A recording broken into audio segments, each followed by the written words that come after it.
പ്രിയപ്പെട്ട കൂട്ടുകാരെ, അക്ഷരപൂജയിലേക്ക് എല്ലാവർക്കും സ്വാഗതം. ഇന്ന് ഞാൻ നിങ്ങൾക്ക് വേണ്ടി അവതരിപ്പിക്കുന്നത് മാധവിക്കുട്ടിയുടെ ബാല്യകാല സ്മരണകൾ എന്ന പുസ്തകമാണ്. എത്രമാത്രം കഥകളും കവിതകളും ഒക്കെ എഴുതിയിട്ടുണ്ടെങ്കിലും മാധവിക്കുട്ടിയുടെ ബാല്യകാല സ്മരണകൾക്ക് ഒരു തെളിമ കൂടുതലാണ്. അത് വായിച്ചു കഴിയുമ്പോൾ നമ്മൾ ഏതോ ഒരു കാലഘട്ടത്തിലൂടെയൊക്കെ കടന്നു പോരുവാണ്. അപ്പോൾ നമ്മുടെ ഉള്ളിലും ഒരു ബാല്യം ഇങ്ങനെ പതുക്കെ ചുരുൾ വിരിഞ്ഞ് വരുന്നതായിട്ട് അനുഭവപ്പെടും. ബാല്യകാലത്തിൻ്റെ ഏറ്റവും മധുരമായ ഓർമ്മകളും കുറുമ്പുകളും കുസൃതികളും വിഹ്വലതകളും ഒക്കെ നമുക്കതിനകത്ത് കാണാം.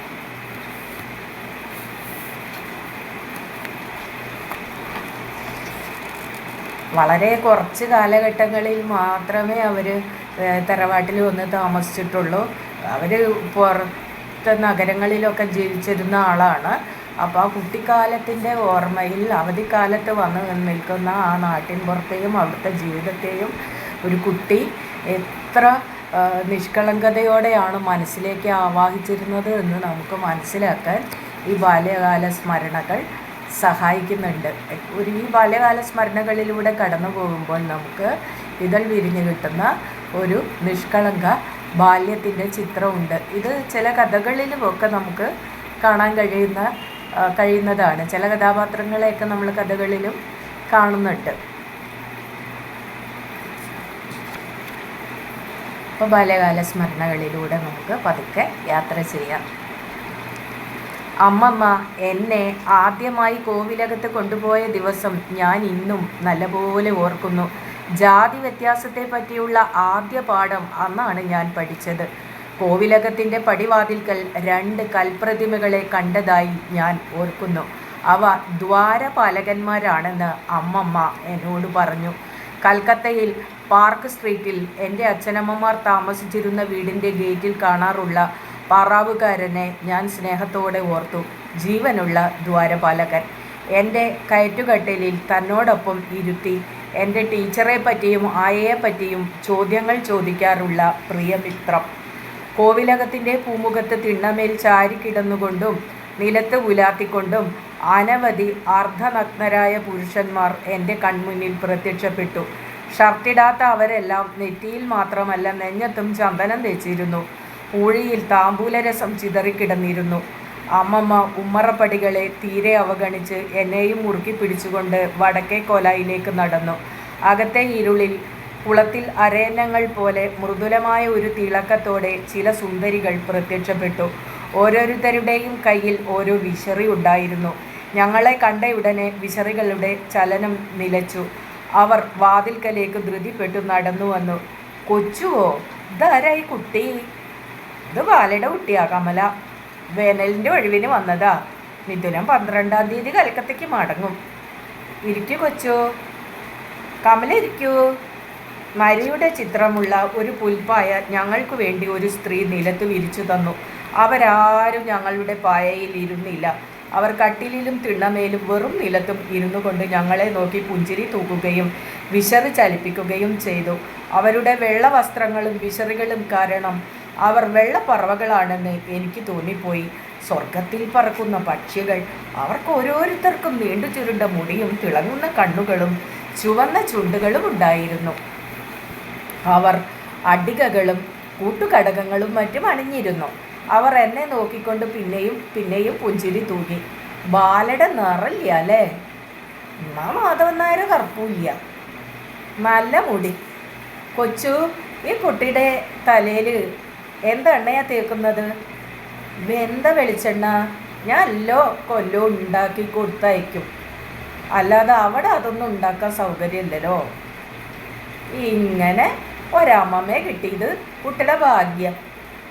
ഭാഗ്യവതി തന്നെയാണ്, സംശയമില്ല. അമ്മ തമ്പുരാൻ ഉറങ്ങാണോ? ഇല്ല, അമ്മ ഇപ്പം വരും.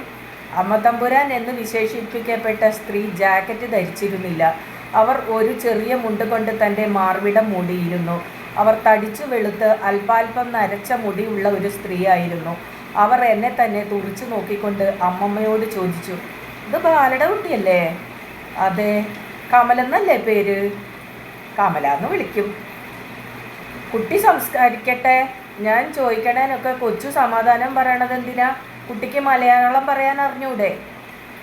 ഓ, കുട്ടി മലയാളം പറയും. അവർ വീട്ടിൽ മലയാളം തന്നെയാണ് സംസാരിക്കുക.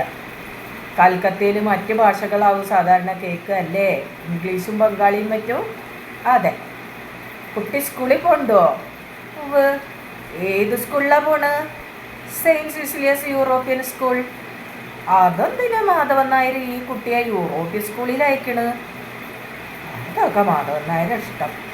കുട്ടി നാട്ടിൽ താമസിച്ചാൽ പോരെ. ഇളനീരും കുടിക്കാം, പഴുത്ത മാങ്ങയും തിന്നാം, അമ്പടി മാഷിൻ്റെ കയ്യിൽ നിന്ന് മലയാളവും പഠിക്കാം. കൊച്ചുവിനൊരു കൂട്ടായി. എന്താ കമല ഇനി കൽക്കത്തയ്ക്ക് പോകണ്ടെന്ന് വെച്ചൂടെ? ആ നിമിഷത്തിൽ എനിക്ക് അമ്മ തമ്പുരാൻ്റെ ബുദ്ധിശക്തിയെ പറ്റി അളവറ്റ മതിപ്പ് തോന്നി. എനിക്ക് അച്ഛനെ ഭയമായിരുന്നു. അത്ര കണ്ട് ഭയം അമ്മയുടെ അമ്മാവൻ എന്നിൽ ഉളവാക്കിയിരുന്നില്ല. അച്ഛന് തൻ്റെ മക്കളെ പറ്റി വലിയ പ്രതീക്ഷകളായിരുന്നു. ആ പ്രതീക്ഷകൾക്കനുസരിച്ച് ഉയരുവാൻ എനിക്ക് ഒരിക്കലും സാധിച്ചിരുന്നില്ല. അച്ഛൻ്റെ സാമീപ്യത്തിൽ ഞാനൊരു അപകർഷതാബോധം കൊണ്ട് നീറി പുകഞ്ഞുകൊണ്ടിരുന്നു. അമ്മാവൻ്റെ കണ്ണിൽ ഞാൻ മിടുമിടുക്കിയായിരുന്നു എന്നും. കോവിലകത്തു നിന്ന് ഒറ്റയപ്പവും തിന്നു മടങ്ങുമ്പോൾ അമ്മമ്മ പറഞ്ഞു, അവരെ ആരും തൊടുവാനുള്ള അവകാശം ഞങ്ങൾക്കില്ലെന്ന്. അവരുടെ ജാതിയും ഞങ്ങളുടെ ജാതിയും വ്യത്യസ്തങ്ങളായിരുന്നുവെന്നും അമ്മമ്മ പറഞ്ഞു. ഞാൻ ആ അമ്മ തമ്പുരാനെ തൊട്ടാൽ എന്തു പറ്റും? തൊട്ടാൽ അമ്മ തമ്പുരാന് മുങ്ങി കുളിക്കേണ്ടി വരും. നമ്മൾ നായന്മാരല്ലേ? നായന്മാർ തൊട്ടാൽ അവർ അശുദ്ധാവില്ലേ? അമ്മമ്മ ജാതി വ്യത്യാസങ്ങളെപ്പറ്റി വിശദീകരിച്ചു തന്നു. ആദ്യം നമ്പൂതിരിമാർ, പിന്നെ തമ്പുരാക്കന്മാർ, അവരിൽ കീഴിൽ നായന്മാർ, തീയർ, വേട്ടുവർ, പുലയർ, പറയർ, നായാടികൾ. പാവം നായാടിക്ക് പാടത്തിൻ്റെ മറുവശത്ത് നിന്ന് നാലപാട്ട വലിയ തമ്പുരാട്ടിയേ എന്ന് വിളിച്ചു പോവാൻ മാത്രമേ അവകാശം ഉണ്ടായിരുന്നുള്ളൂ. വലിയ മരങ്ങളുടെ ഉയർന്ന ചില്ലകളിൽ അദൃശ്യരായി ഇരുന്നു കൊണ്ട് കരയാറുള്ള പക്ഷികളെ പോലെയായിരുന്നു നായാടികൾ. അവരെ കാണുവാൻ ഞാൻ ആഗ്രഹിച്ചു. പക്ഷേ അവർക്ക് മുറത്തിൽ അരി കൊണ്ടുപോയി കൊടുക്കാറുള്ള തീയത്തികൾ എന്നെ ഒരിക്കലും കൂടെ കൊണ്ടുപോയില്ല. ചെറിയ തമ്പ്രാട്ടിയാർ നായാടിയെ കണ്ട പേടിച്ച് നിലവിളിക്കും. നായാടിയെ കണ്ട കുത്തിച്ചുടിയാനെ പോലെ ഇരിക്കും. നമ്മുടെ കുത്തിച്ചുടിയാനെ കണ്ടിട്ടില്ലേ? പാമ്പുംകാവിൽ കാഞ്ഞിരത്തമ്മ ഇരുന്നിട്ട് കൂവ് കൂന്ന് നിലവിളിക്കുന്ന പക്ഷി, അതിനെപ്പോലെയാണ് നായാടി. ചെറിയ തമ്പാട്ടിയാരെ ഈ ജന്മ അടിയൻ നായാടിയെ കാണാൻ കൊണ്ടുപോവില്ല. അടിയാൻ കൊണ്ടുപോയി നായാടിയെ കാട്ടി തരലുണ്ടാവില്ല. ഒരു ദിവസം പൊടിയരിക്കഞ്ഞ് കുടിക്കുന്നതിനിടയിൽ പപ്പടം വിളമ്പാൻ അമ്മമ്മ തുനിഞ്ഞപ്പോൾ ഞാൻ പറഞ്ഞു, അടിയന് പപ്പടം വേണ്ട. അമ്മമ്മ പൊട്ടിച്ചിരിച്ചു. കമല എന്തിനാ അടിയെന്ന് പറയണത്? ഞാനെന്ന് പറഞ്ഞാൽ പോരെ? വള്ളി പറയാറില്ല അടിയെന്ന്. വള്ളി തീയത്തിയല്ലേ? കമല തീയത്തിയല്ലല്ലോ. ഞാൻ എന്താ ജാതി? കമലയുടെ ജാതി എന്താണെന്ന് ഇതുവരെ മനസ്സിലായിട്ടില്ലേ? ഇതുവരെ മനസ്സിലായിട്ടില്ലെങ്കിൽ ഇനി ആര് പറഞ്ഞാലും മനസ്സിലാവില്ല. അമ്മമ്മ പറഞ്ഞതിൻ്റെ സത്യം ഇന്നാണ് എനിക്ക് അനുഭവപ്പെടുന്നത്. ഒരിക്കൽ അച്ഛൻ കൽക്കത്തയിൽ നിന്ന് വന്നപ്പോൾ പാമ്പിൻകാവിലെ വള്ളികളും ചില്ലകളും വെട്ടിക്കളഞ്ഞ് അത് കുട്ടികൾക്ക് കളിക്കാൻ പറ്റിയ ഒരു സ്ഥലമാക്കി തീർത്തു. മുത്തശ്ശിമാർ ഭയന്നു വിളർത്തു. അവർക്ക് അച്ഛനോട് നേരിട്ട് പരാതിപ്പെടുവാൻ ധൈര്യമുണ്ടായില്ല. സർപ്പകോപമുണ്ടാവുമെന്ന് അവർ തമ്മിൽ പറഞ്ഞു. നാഗയക്ഷിയും ശിവലിംഗവും ചിത്രകൂട കല്ലുകളും ഒരു കാരണവശാലും ഇളക്കരുതെന്ന് സ്ത്രീകൾ പറഞ്ഞു. എന്നിട്ടും അച്ഛൻ സിമൻറ്റ് കൊണ്ടൊരു അടിത്തറ നിർമ്മിച്ചു. പാമ്പിൻകാവിന് ചുറ്റും ഇരിക്കാനുള്ള തിണ്ണയുണ്ടാക്കി. ഇതൊന്നും പോരാഞ്ഞിട്ടാവാം പാമ്പിൻകാവിൽ 2 മ്ലേച്ഛ മരങ്ങൾ നട്ടു, ഗുൽമോഹർ മരങ്ങൾ. ആ കാലത്താണ് വലിയ കാഞ്ഞിര മരം ഇല്ലാതായത്. വീണതാണോ വീഴ്ത്തിയതാണോ എന്ന് ഞാനിന്ന് ഓർക്കുന്നില്ല. നാലപ്പാട്ട് തെക്കേ മുറ്റത്ത് വീണിരുന്ന പച്ചപ്പൂക്കളും അവയുടെ നേർത്ത മണവും വെറു സ്മരണകളായി മാറി. പാമ്പിൻകാവിൽ പരി എന്ന മരത്തിൻ്റെ ചില്ലകളിൽ ഞങ്ങളെ കയറ്റിയിരുത്തിക്കൊണ്ട് അച്ഛൻ ഫോട്ടോ എടുത്തു. അന്ധവിശ്വാസങ്ങൾക്ക് വഴങ്ങാത്തവന് യാതൊരു അത്യാഹിതവും സംഭവിക്കുകയില്ല എന്ന് മുത്തശ്ശിമാരെ ബോധ്യപ്പെടുത്തി. ആ ബോധ്യപ്പെടുത്തലിൽ പക്ഷിക്കൂടുകൾ നിലത്തു വീണു, മുട്ടകൾ തകർന്നു, തിപ്പലിവള്ളികൾ നിലം പതിച്ചു, വിടർന്നു കഴിയാത്ത പൂക്കളും നിലം പതിച്ചു. ഊഞ്ഞാൽ തൂങ്ങിയിരുന്ന ഇലഞ്ഞി മരം മുറിക്കരുതെന്ന് അച്ഛൻ ജോലിക്കാരോട് പറഞ്ഞു. നീർമാതള മരവും രക്ഷപ്പെട്ടു.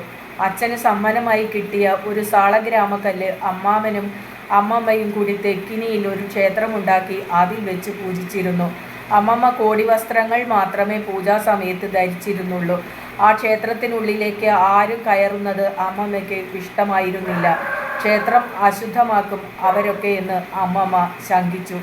ഋതുമതികളായാൽ ഉടനെ സ്ത്രീകൾ നാലപ്പാട്ട് വടക്കേ കോലായിലേക്കു നീങ്ങി. പിന്നീട് 3 ദിവസക്കാലം അവിടെ തന്നെ ശരണം. വീട്ടുജോലികൾ ചെയ്യുവാൻ തങ്ങൾക്ക് അനുവാദമില്ലാത്തതിനാൽ സമയം ചെലവഴിക്കാനായി അവർ പുസ്തകങ്ങൾ വായിക്കാറുണ്ടായിരുന്നു. ചങ്ങമ്പുഴയുടെ രമണൻ, കുമാരനാശാൻ്റെ നളിനിയും ലീലയും, കപ്പന കൃഷ്ണമേനോൻ്റെ നോവലുകൾ എന്നിവയ്ക്ക് പുറമെ ആത്മപോഷിണി, കൈരളി, മഹിള മുതലായ പഴയ മാസികകളും അവർക്ക് കൂട്ടായി. തീണ്ടാരി അല്ലാത്തപ്പോഴും പുസ്തകങ്ങൾ വായിക്കുന്ന സ്ത്രീകൾ ആ നാട്ടിൽ ദുർലഭമായിരുന്നു. ആ ദുർലഭ വിഭാഗത്തിൽപ്പെട്ടവരായിരുന്നു എൻ്റെ അമ്മയും ചെറിയമ്മയും. നാലപ്പാട്ട് എല്ലാ കാലത്തും വെപ്പുകാരുണ്ടായിരുന്നതുകൊണ്ട് സ്ത്രീകൾ ആരും തന്നെ പാചക നിപുണകളാവാൻ ശ്രമിച്ചതുമില്ല. സ്ത്രീകളുടെ കടമകൾ ഭാരമേറിയവയായിരുന്നില്ല. വിളക്കുകൾക്കുള്ള തിരി കാലിൻ്റെ തുടമേൽ വെച്ച് തിരിക്കുക, സന്ധ്യയ്ക്ക് വിളക്കുകൾ കത്തിക്കുക, കൂവളത്തറമേലും പാമ്പിൻ കാവിലും 4 കൊലായിന്മേലും തിരി കത്തിച്ചു വെക്കുക, സന്ധ്യയ്ക്ക് നിലവിളക്കിനരികെ ഇരുന്ന് ആഴ്ചപ്പതിപ്പ് ഉറക്കെ വായിക്കുക, നെല്ല് പുഴുങ്ങാനായി മച്ചിൽ നിന്ന് അളന്നെടുത്തു കൊടുക്കുക, പൂജാ സാമഗ്രികൾ തേച്ചു വെളുപ്പിക്കുക, അങ്ങനെ ഒട്ടും സാരമില്ലാത്ത ചില പ്രവൃത്തികൾ. ബാക്കിയെല്ലാം വേലക്കാരുടെ കടമകളായിരുന്നു. പ്രത്യേകം ചില എണ്ണകൾ ഉണ്ടാക്കുമ്പോൾ മേൽനോട്ടം വഹിച്ചിരുന്നത് വീട്ടിലെ സ്ത്രീകൾ തന്നെയായിരുന്നു. ഒരു ദിവസം ഉച്ചനേരത്ത് ഞാൻ മുകളിലെ വരാന്തയിൽ പായ് വിരിച്ച് കിടക്കുകയായിരുന്നു. അമ്മമ്മ ഒരു തക്ളിയിൽ നൂൽ നൂറ്റുകൊണ്ടിരുന്നു. അപ്പോഴാണ് ഗോയിശാര് എന്ന് വിളിക്കപ്പെടുന്ന മനുഷ്യൻ മുഷിഞ്ഞ തോർത്തു മാത്രം ചുറ്റിക്കൊണ്ട് തെക്കിനിയുടെ വാതിൽക്കൽ വന്നത്. ഒരു ഉരുളി വേണട്ടാ, അയാൾ പറഞ്ഞു. അമ്പാഴത്തേക്ക് ഒരു ലേഹ്യം ഉണ്ടാക്കാനാ. അമ്മമ്മ കോണിപ്പടികൾ ഇറങ്ങി. ഞാനും അവരെ അനുഗമിച്ചു. ഒരു ഉരുളി എടുത്തു കൊടുക്കാൻ അമ്മമ്മ വേലക്കാരിയോട് ആജ്ഞാപിച്ചു. ഇപ്പോൾ എടുത്ത് തരും. അവിടെ നിൽക്കൂട്ടോ ഗോയിശാരെ, അമ്മമ്മ പറഞ്ഞു. അമ്പാഴത്തേൽ ഉരുളിയില്ലെന്നാ നിങ്ങൾ പറഞ്ഞുകൊണ്ട് വരണ ഗോയിശാരെ, വേലക്കാരി ചോദിച്ചു. അവിടുത്തെ ഉരുളിയൊക്കെ വലുതല്ലേ, ഉള്ളയിൽ ചെറുത്, ഇവിടുത്തെ വലിയ ഉരുളിയുടെ അത്ര ഉണ്ടാവും, ഗോയിശാർ ചുവന്ന പല്ലുകൾ വെളിപ്പെടുത്തിക്കൊണ്ട് പറഞ്ഞു. ഓ കണ്ട അങ്ങടെ ഒരു ന്യായം, വേലക്കാരി കുറുകുറുത്തു. ഉരുളിയും ചുമന്ന് വൃദ്ധൻ നടന്നു മറിയുന്നത് വരെ അദ്ദേഹത്തിൻ്റെ കൗപീനത്തിൻ്റെ വാല് ഞാൻ നോക്കിക്കൊണ്ടു നിന്നു. ഞാനും അവരും തനിച്ചായപ്പോൾ വേലക്കാരി പറഞ്ഞു. എനിക്ക് കേട്ടാ കൈ വരും ഈ ആദി വർത്താനം, പവറ് കാട്ടാണേ. ഇവിടെ ഉള്ളവരൊക്കെ കാശര അമ്പഴത്തേക്കാരുന്ന് അയാൾ പറഞ്ഞുകൊണ്ട് വരണതേ. കുട്ടിയുടെ അച്ഛന് വേണമെങ്കിൽ ഈ നാടിനെ കാശ് കൊടുത്ത് വാങ്ങാം, അത് കുട്ടിക്ക് ഇഷ്ടണ്ടാ? കുട്ടിയുടെ അച്ഛനെ കഴിച്ചിട്ടേ ഇവിടെ ഒരു കാശുകാരനുള്ളൂ, ഐശ്യണ്ട. കുട്ടിയുടെ അമ്മ ഇങ്ങനെ വെള്ളക്കതറ് കൊടുത്ത് നടന്നിട്ട് ആർക്കും വിലയില്ലാത്ത അമ്പഴത്തേലെ പെണ്ണുങ്ങൾ നടക്കണ പോലെ അതിനും നടന്നൂടെ? 5-10 പവൻ്റെ മാലിയും വളയും ഉണ്ടാക്കിച്ചൂടെ? കസവും കൊണ്ടുകൊടുത്തൂടെ? കാശില്ലാണ്ടല്ലോ. കുട്ടിയുടെ അമ്മയെ ബാക്കിയുള്ളവർ പരിഹസിച്ച ആ ഗാന്ധിക്ക് എന്താ ചെയ്തോ? കുട്ടിയുടെ അമ്മയെ ബാക്കിയുള്ളവർ പരിഹസിച്ച കുട്ടിക്കല്ലേ ചെയ്തോ? കുട്ടി പറയണോ അമ്മ ഇനി നല്ലോണം ചമഞ്ഞ് നടക്കണമെന്ന്? ബാക്കിയുള്ളവരെന്ന് കാണട്ടെ, ഓരോരുത്തരുടെ ചീറി കോടിട്ടാ. കുട്ടി പറയണം, കുട്ടി ശാഠ്യം പിടിക്കണം. ഇനി അതും കുട്ടിയുടെ അമ്മയെ പരിഹസിക്കരുത്. ഇനി ആരും കുട്ടിയുടെ അമ്മയെ പരിഹസിക്കരുത്. എൻ്റെ അമ്മയെ പരിഹസിക്കണ്ട? എൻ്റെ അമ്മയെ ആരാ പരിഹസിച്ചത്? ഞാൻ ചോദിച്ചു. കരച്ചിൽ നിയന്ത്രിച്ചുകൊണ്ടാണ് ഞാൻ സംസാരിച്ചത്. ചെറിയല് വിളിക്കാൻ പോയപ്പോൾ കേട്ടത് എൻ്റെ കുട്ടിയെ ആ പണിക്കര ഭാര്യയല്ലേ ഇളിച്ചിക്കോ, അത് പറയണേ. ബാലാമണിയമ്മ കോൺഗ്രസ്സാന്ന്. കോൺഗ്രസ്സാ? അതെന്താ സാധനം? എനിക്കിഷ്ടല്ലേ എൻ്റെ കുട്ടിയെ? എനിക്ക് ഇംഗ്ലീഷും പരന്ത്രീസും ഒന്നും അറിയില്ലേ. അത് നല്ല വാക്കല്ല എനിക്ക് മനസ്സിലായി. ഈ ഗാന്ധിയുടെ കൂട്ടരില്ലേ, അവറ്റെ പറ്റിയിട്ടാ പറയണ കോൺഗ്രസ് എന്ന്. വലിയ കുറച്ചിലായി എന്നല്ലേ പറയണ്ടു എൻ്റെ കുട്ടിയെ, വലിയ കുറച്ചിലായി. കൊടുങ്കാറ്റ് വീശിയ ദിവസം അമ്പാഴത്തേൽ ആരുടെയോ പിറന്നാളായിരുന്നു. ഞാനും ജ്യേഷ്ഠനും അമ്പാഴത്തേൽ വീട്ടിൽ നടന്ന സദ്യയ്ക്ക് ക്ഷണിക്കപ്പെട്ട അതിഥികളായിരുന്നു. ഊണിന് മുമ്പ് ഞങ്ങൾ മാലതിക്കുട്ടിയോടൊപ്പം സർപ്പക്കാവിലേക്ക് ചെന്നു. അവിടെ മീനാക്ഷിയെടത്തി പാമ്പുകൾക്കായി മഞ്ഞൾപ്പൊടിയും പാലും പഴവും നിരത്തി വയ്ക്കുന്നതും തിരി കത്തിക്കുന്നതും ഞങ്ങൾ കണ്ടു. മീനാക്ഷിയെടത്തി അമ്പാഴത്തേൽ വീട്ടുകാരുടെ ഒരകന്ന ബന്ധുവായിരുന്നു. ദരിദ്രയായിരുന്നതുകൊണ്ട് ആശ്രിതയും. അവർ കറുത്ത നിറമുള്ള ഒരു മധ്യവയസ്കയായിരുന്നു. എല്ലാവരോടും എല്ലായ്പ്പോഴും ക്ഷമായാചനം ചെയ്യുന്ന മുഖഭാവത്തോടെ അവർ ആ വീട്ടിലും പരിസരത്തും വിശ്രമമില്ലാതെ ഓടി നടന്നു. പറക്കാർ വന്നാൽ നെല്ല് കൊണ്ടുപോയി അവരെ സ്വീകരിക്കുക, തിരികൾ കത്തിക്കുക, കുട്ടികൾക്കായി തൈര് കലക്കി വെണ്ണ ശേഖരിക്കുക, നിറയുടെ ദിവസം അരിമാവിൽ കൈമുക്കി വാതിലിന്മേൽ മുദ്രകൾ ചാർത്തുക മുതലായ ലഘുകൃത്യങ്ങൾ മാത്രമേ അവർക്ക് നിർവഹിക്കേണ്ടതായിട്ട് ഉണ്ടായിരുന്നുള്ളൂ. ബാക്കി ജോലികൾക്കെല്ലാം അസംഖ്യം ഭൃത്യരുണ്ടായിരുന്നു. എങ്കിലും മീനാക്ഷിയേടത്തി ഇല്ലാത്ത ആ കുടുംബത്തിന് ഒരു ദിവസം കൂടി സ്വസ്ഥതയോടെ കഴിയുവാൻ സാധിക്കുമായിരുന്നില്ല. എത്ര നെല്ല് പുഴുങ്ങണമെന്നും എത്ര മുണ്ടുകൾ വെളുത്തെടുത്ത് കൊടുത്തിരിക്കുന്നുവെന്നും കുട്ടികൾക്ക് എന്നാണ് വയറിളക്കാൻ ആവണക്കെണ്ണ കൊടുക്കേണ്ടതെന്നും മറ്റാർക്കും അറിഞ്ഞിരുന്നില്ല. എന്താ പാമ്പ് വരാത്തത്? ഞാൻ ചോദിച്ചു. മനുഷ്യർ നോക്കുമ്പോൾ പാമ്പ് വരുമോ കുട്ടിയെ? നമ്മൾ പോയാൽ അപ്പോൾ എഴിഞ്ഞു വരും കൃഷ്ണസർപ്പം, മീനാക്ഷിയെടുത്തി പറഞ്ഞു. ഊണ് കഴിച്ചപ്പോൾ തന്നെ എനിക്ക് ഉറക്കം വന്നു തുടങ്ങി. നാലപ്പാട്ടേക്ക് മടങ്ങുമ്പോൾ ഞങ്ങളുടെ കൂടെ മാലതിക്കുട്ടിയും വന്നു. വീട്ടിലെത്തി 1 മണിക്കൂർ കഴിയുന്നതിന് മുമ്പ് ഞങ്ങൾ കാറ്റിൻ്റെ ശബ്ദം കേട്ടു. തെക്കേ പറമ്പിലെ തെങ്ങുകൾക്കിടയിൽ നിന്ന് കാറ്റ് ഒരു ഭയങ്കര മൂളലോടെ പെട്ടെന്ന് ഉയർന്നു. കുളക്കരയിൽ അടിഞ്ഞു കിടന്നിരുന്ന കരിയിലകൾ കലഹിച്ചു പൊങ്ങി. മരത്തിൽ ചില്ലകൾ ഇളകി. ഇലഞ്ഞി മരത്തിൽ കെട്ടിയിരുന്ന ഊഞ്ഞാലിൻ്റെ പടി മണ്ണിൽ വീണു. വല്ല കൊടുങ്കാറ്റോ മറ്റോ ആണോ? ശബ്ദം കേട്ടാൽ പേടി തോന്നണു, അമ്മമ്മ പറഞ്ഞു. അവർ ഞങ്ങളെ മുകളിലെ നടുവിലെ മുറിയിലിരുത്തി. ഞങ്ങൾക്ക് കളിക്കുവാൻ ഊട്ടുപകിടകൾ തന്നു. വെളിച്ചം മങ്ങിയതിനാൽ ഒരു നിലവിളക്ക് കത്തിച്ചു വയ്ക്കുകയും ചെയ്തു. കൊച്ചോ, കിളിവാതിലൊക്കെ അടച്ചില്ലേ? മുത്തശ്ശി താഴത്തെ തെക്കിനിയിൽ നിന്നുകൊണ്ട് ഉറക്കെ ചോദിച്ചു. അടയ്ക്കാം അമ്മേ, ഞാനൊക്കെ അടയ്ക്കാം, അമ്മമ്മ മറുപടി പറഞ്ഞു. അപ്പോഴേക്കും തെക്കു പടിഞ്ഞാറേ കോണിൽ നിന്ന് ഒരു ജനാവലിയുടെ ഇരമ്പം പോലെ മഴയുടെ ഇരമ്പം കേട്ടു. അമ്മമ്മ ശക്തി ഉപയോഗിച്ച് ജനവാതിൽ പാളികൾ കൂട്ടിയടച്ചു. അവരുടെ മുഖത്ത് മഴത്തുള്ളികൾ തിളങ്ങി. നേരം 4 മണി ആയിട്ടില്ല, മുറ്റത്ത് കുരാകൂരിട്ട്, അമ്മമ്മ പറഞ്ഞു. എനിക്ക് കുട്ടിയോപ്പുനെ കാണണം, മാലതിക്കുട്ടി പറഞ്ഞു. കുട്ടിയോപ്പു സന്ധ്യ ആവുമ്പോഴേക്കും വരും, അമ്മമ്മ പറഞ്ഞു. എനിക്ക് ഇപ്പോൾ അമ്പാഴത്തെ പോണം, മാലതിക്കുട്ടി പറഞ്ഞു. ഈ കാറ്റുമഴ ഒന്ന് നിൽക്കട്ടെ, എന്നിട്ട് കുട്ടിയെ അമ്പാഴത്തേക്ക് അയച്ചു തരാ, അമ്മമ്മ സമാധാനിപ്പിക്കുവാൻ ശ്രമിച്ചു. മാലതിക്കുട്ടി ഉച്ചത്തിൽ തേങ്ങി തുടങ്ങി. അപ്പോഴാണ് ഞങ്ങൾ തെങ്ങു വീഴുന്ന ശബ്ദം കേട്ടത്.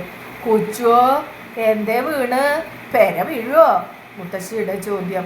അമ്മ പേടിക്കണ്ട, വീണതൊരു തെങ്ങ, മഴ മാറിയാൽ പോയി നോക്കാം.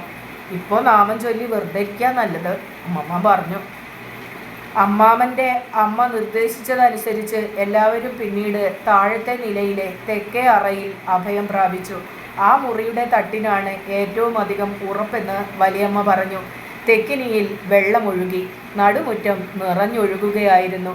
തെക്കേ അറയിലെ കട്ടിലിനു മീതെ അമ്മാമനും ഞങ്ങൾ കുട്ടികളും ഇരുന്നു. നിലത്ത് ചുരുട്ടിവെച്ച കോസറികളിൽ മുത്തശ്ശിമാരും അമ്മമ്മയും സ്ഥലം പിടിച്ചു. ഓവറയിൽ വേലക്കാരിയും അഭയം പ്രാപിച്ചു. മഴയും ഇടിവെട്ടും മിന്നലും വകവെക്കാതെ നനഞ്ഞൊലിച്ചുകൊണ്ട് അമ്മായി വന്നെത്തി. ബാല എന്തിനേ ഈ വിഡിത്തം കാണിച്ചത്? പനി പിടിച്ചു കിടന്നാലോ? അമ്മാമൻ ചോദിച്ചു. അമ്മായി ചിരിച്ചു. കുട്ടിയോപ്പ് എത്തി, മാലതിക്കുട്ടി ആഹ്ലാദത്തോടെ പറഞ്ഞു. അമ്മായി മാലതിക്കുട്ടിയെ ആശ്ലേഷിച്ചു. ഭയം മാറിക്കിട്ടാൻ അക്ഷരശ്ലോകം ചൊല്ലി നോക്കാമെന്ന് ചെറിയമ്മ അഭിപ്രായപ്പെട്ടു. ബന്ധനസ്ഥനായ അനിരുദ്ധൻ എന്ന വള്ളത്തോൾ കൃതിയിൽ നിന്നും പല ശ്ലോകങ്ങളും ചെറിയമ്മ പാടിത്തന്നു. അക്ഷരശ്ലോക മത്സരത്തിന് ആരും തയ്യാറായില്ല. എനിക്ക് ഒരു ശ്ലോകം തോന്നണില്ല, അമ്മമ്മ പറഞ്ഞു.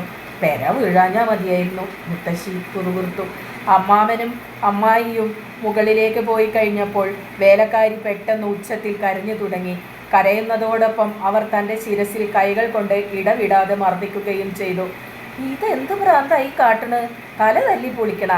അമ്മമ്മ ചോദിച്ചു. എനിക്ക് എൻ്റെ അടുത്തുള്ളവരെ ഇനി കാണാൻ സാധിക്കില്ലല്ലോ. എൻ്റെ ഗുരുവായൂരപ്പ, എനിക്ക് എൻ്റെ അടുത്ത കാണാൻ സാധിക്കില്ലല്ലോ. ഈ മഴ മാറിയിട്ട് നാളെ രാവിലെ തന്നെ വീട്ടിലേക്ക് പോയിക്കോളോ പോരെ?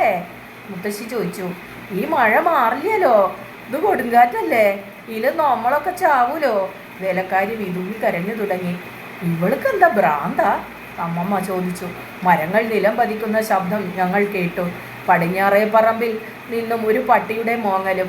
അയ്യോ ശങ്കര, ആ തൊഴുത്ത് വീണാലോ, പൈക്കളെ കൊട്ടത്തളത്തിൽ കെട്ടിക്കോളോ, അമ്മമ്മ പറഞ്ഞു. ശങ്കരൻ റാന്തലും എടുത്ത് തൊഴുത്തിലേക്ക് ഓടി. പശുക്കൾ കരഞ്ഞു. തൊഴുത്ത് വീഴില്ല വല്യമ്മേ, അതിൻ്റെ മല്ലിന് നല്ല ഉറപ്പാ. ശങ്കരൻ മടങ്ങി വന്നു പറഞ്ഞു. എന്നാ പൈകൾ അവിടെ തന്നെ നിൽക്കട്ടെ, മുറ്റത്ത് മുട്ടിന് വെള്ളമുണ്ട്. ശങ്കരൻ പറഞ്ഞു. ഞങ്ങൾക്ക് നീന്തണം, ഞാൻ പറഞ്ഞു.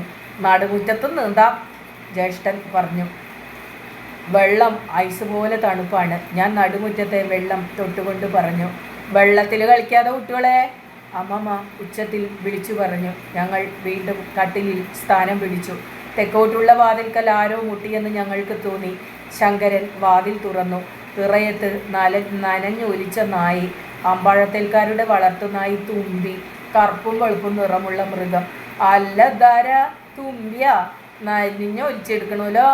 ബാലാമണ്യമ്മയുടെ കൂടെ ഇറങ്ങിപ്പോന്നതായിരിക്കും ഭാവം, ശങ്കരൻ പറഞ്ഞു. ഞങ്ങൾ തുമ്പിയെ നോക്കി. തുമ്പി ഞങ്ങളെയും. അവൻ തണുപ്പിൽ വിറയ്ക്കുന്നുണ്ടായിരുന്നു. ശങ്കരൻ ഒരു ചാക്കെടുത്ത് കോലായിൽ വിരിച്ചു.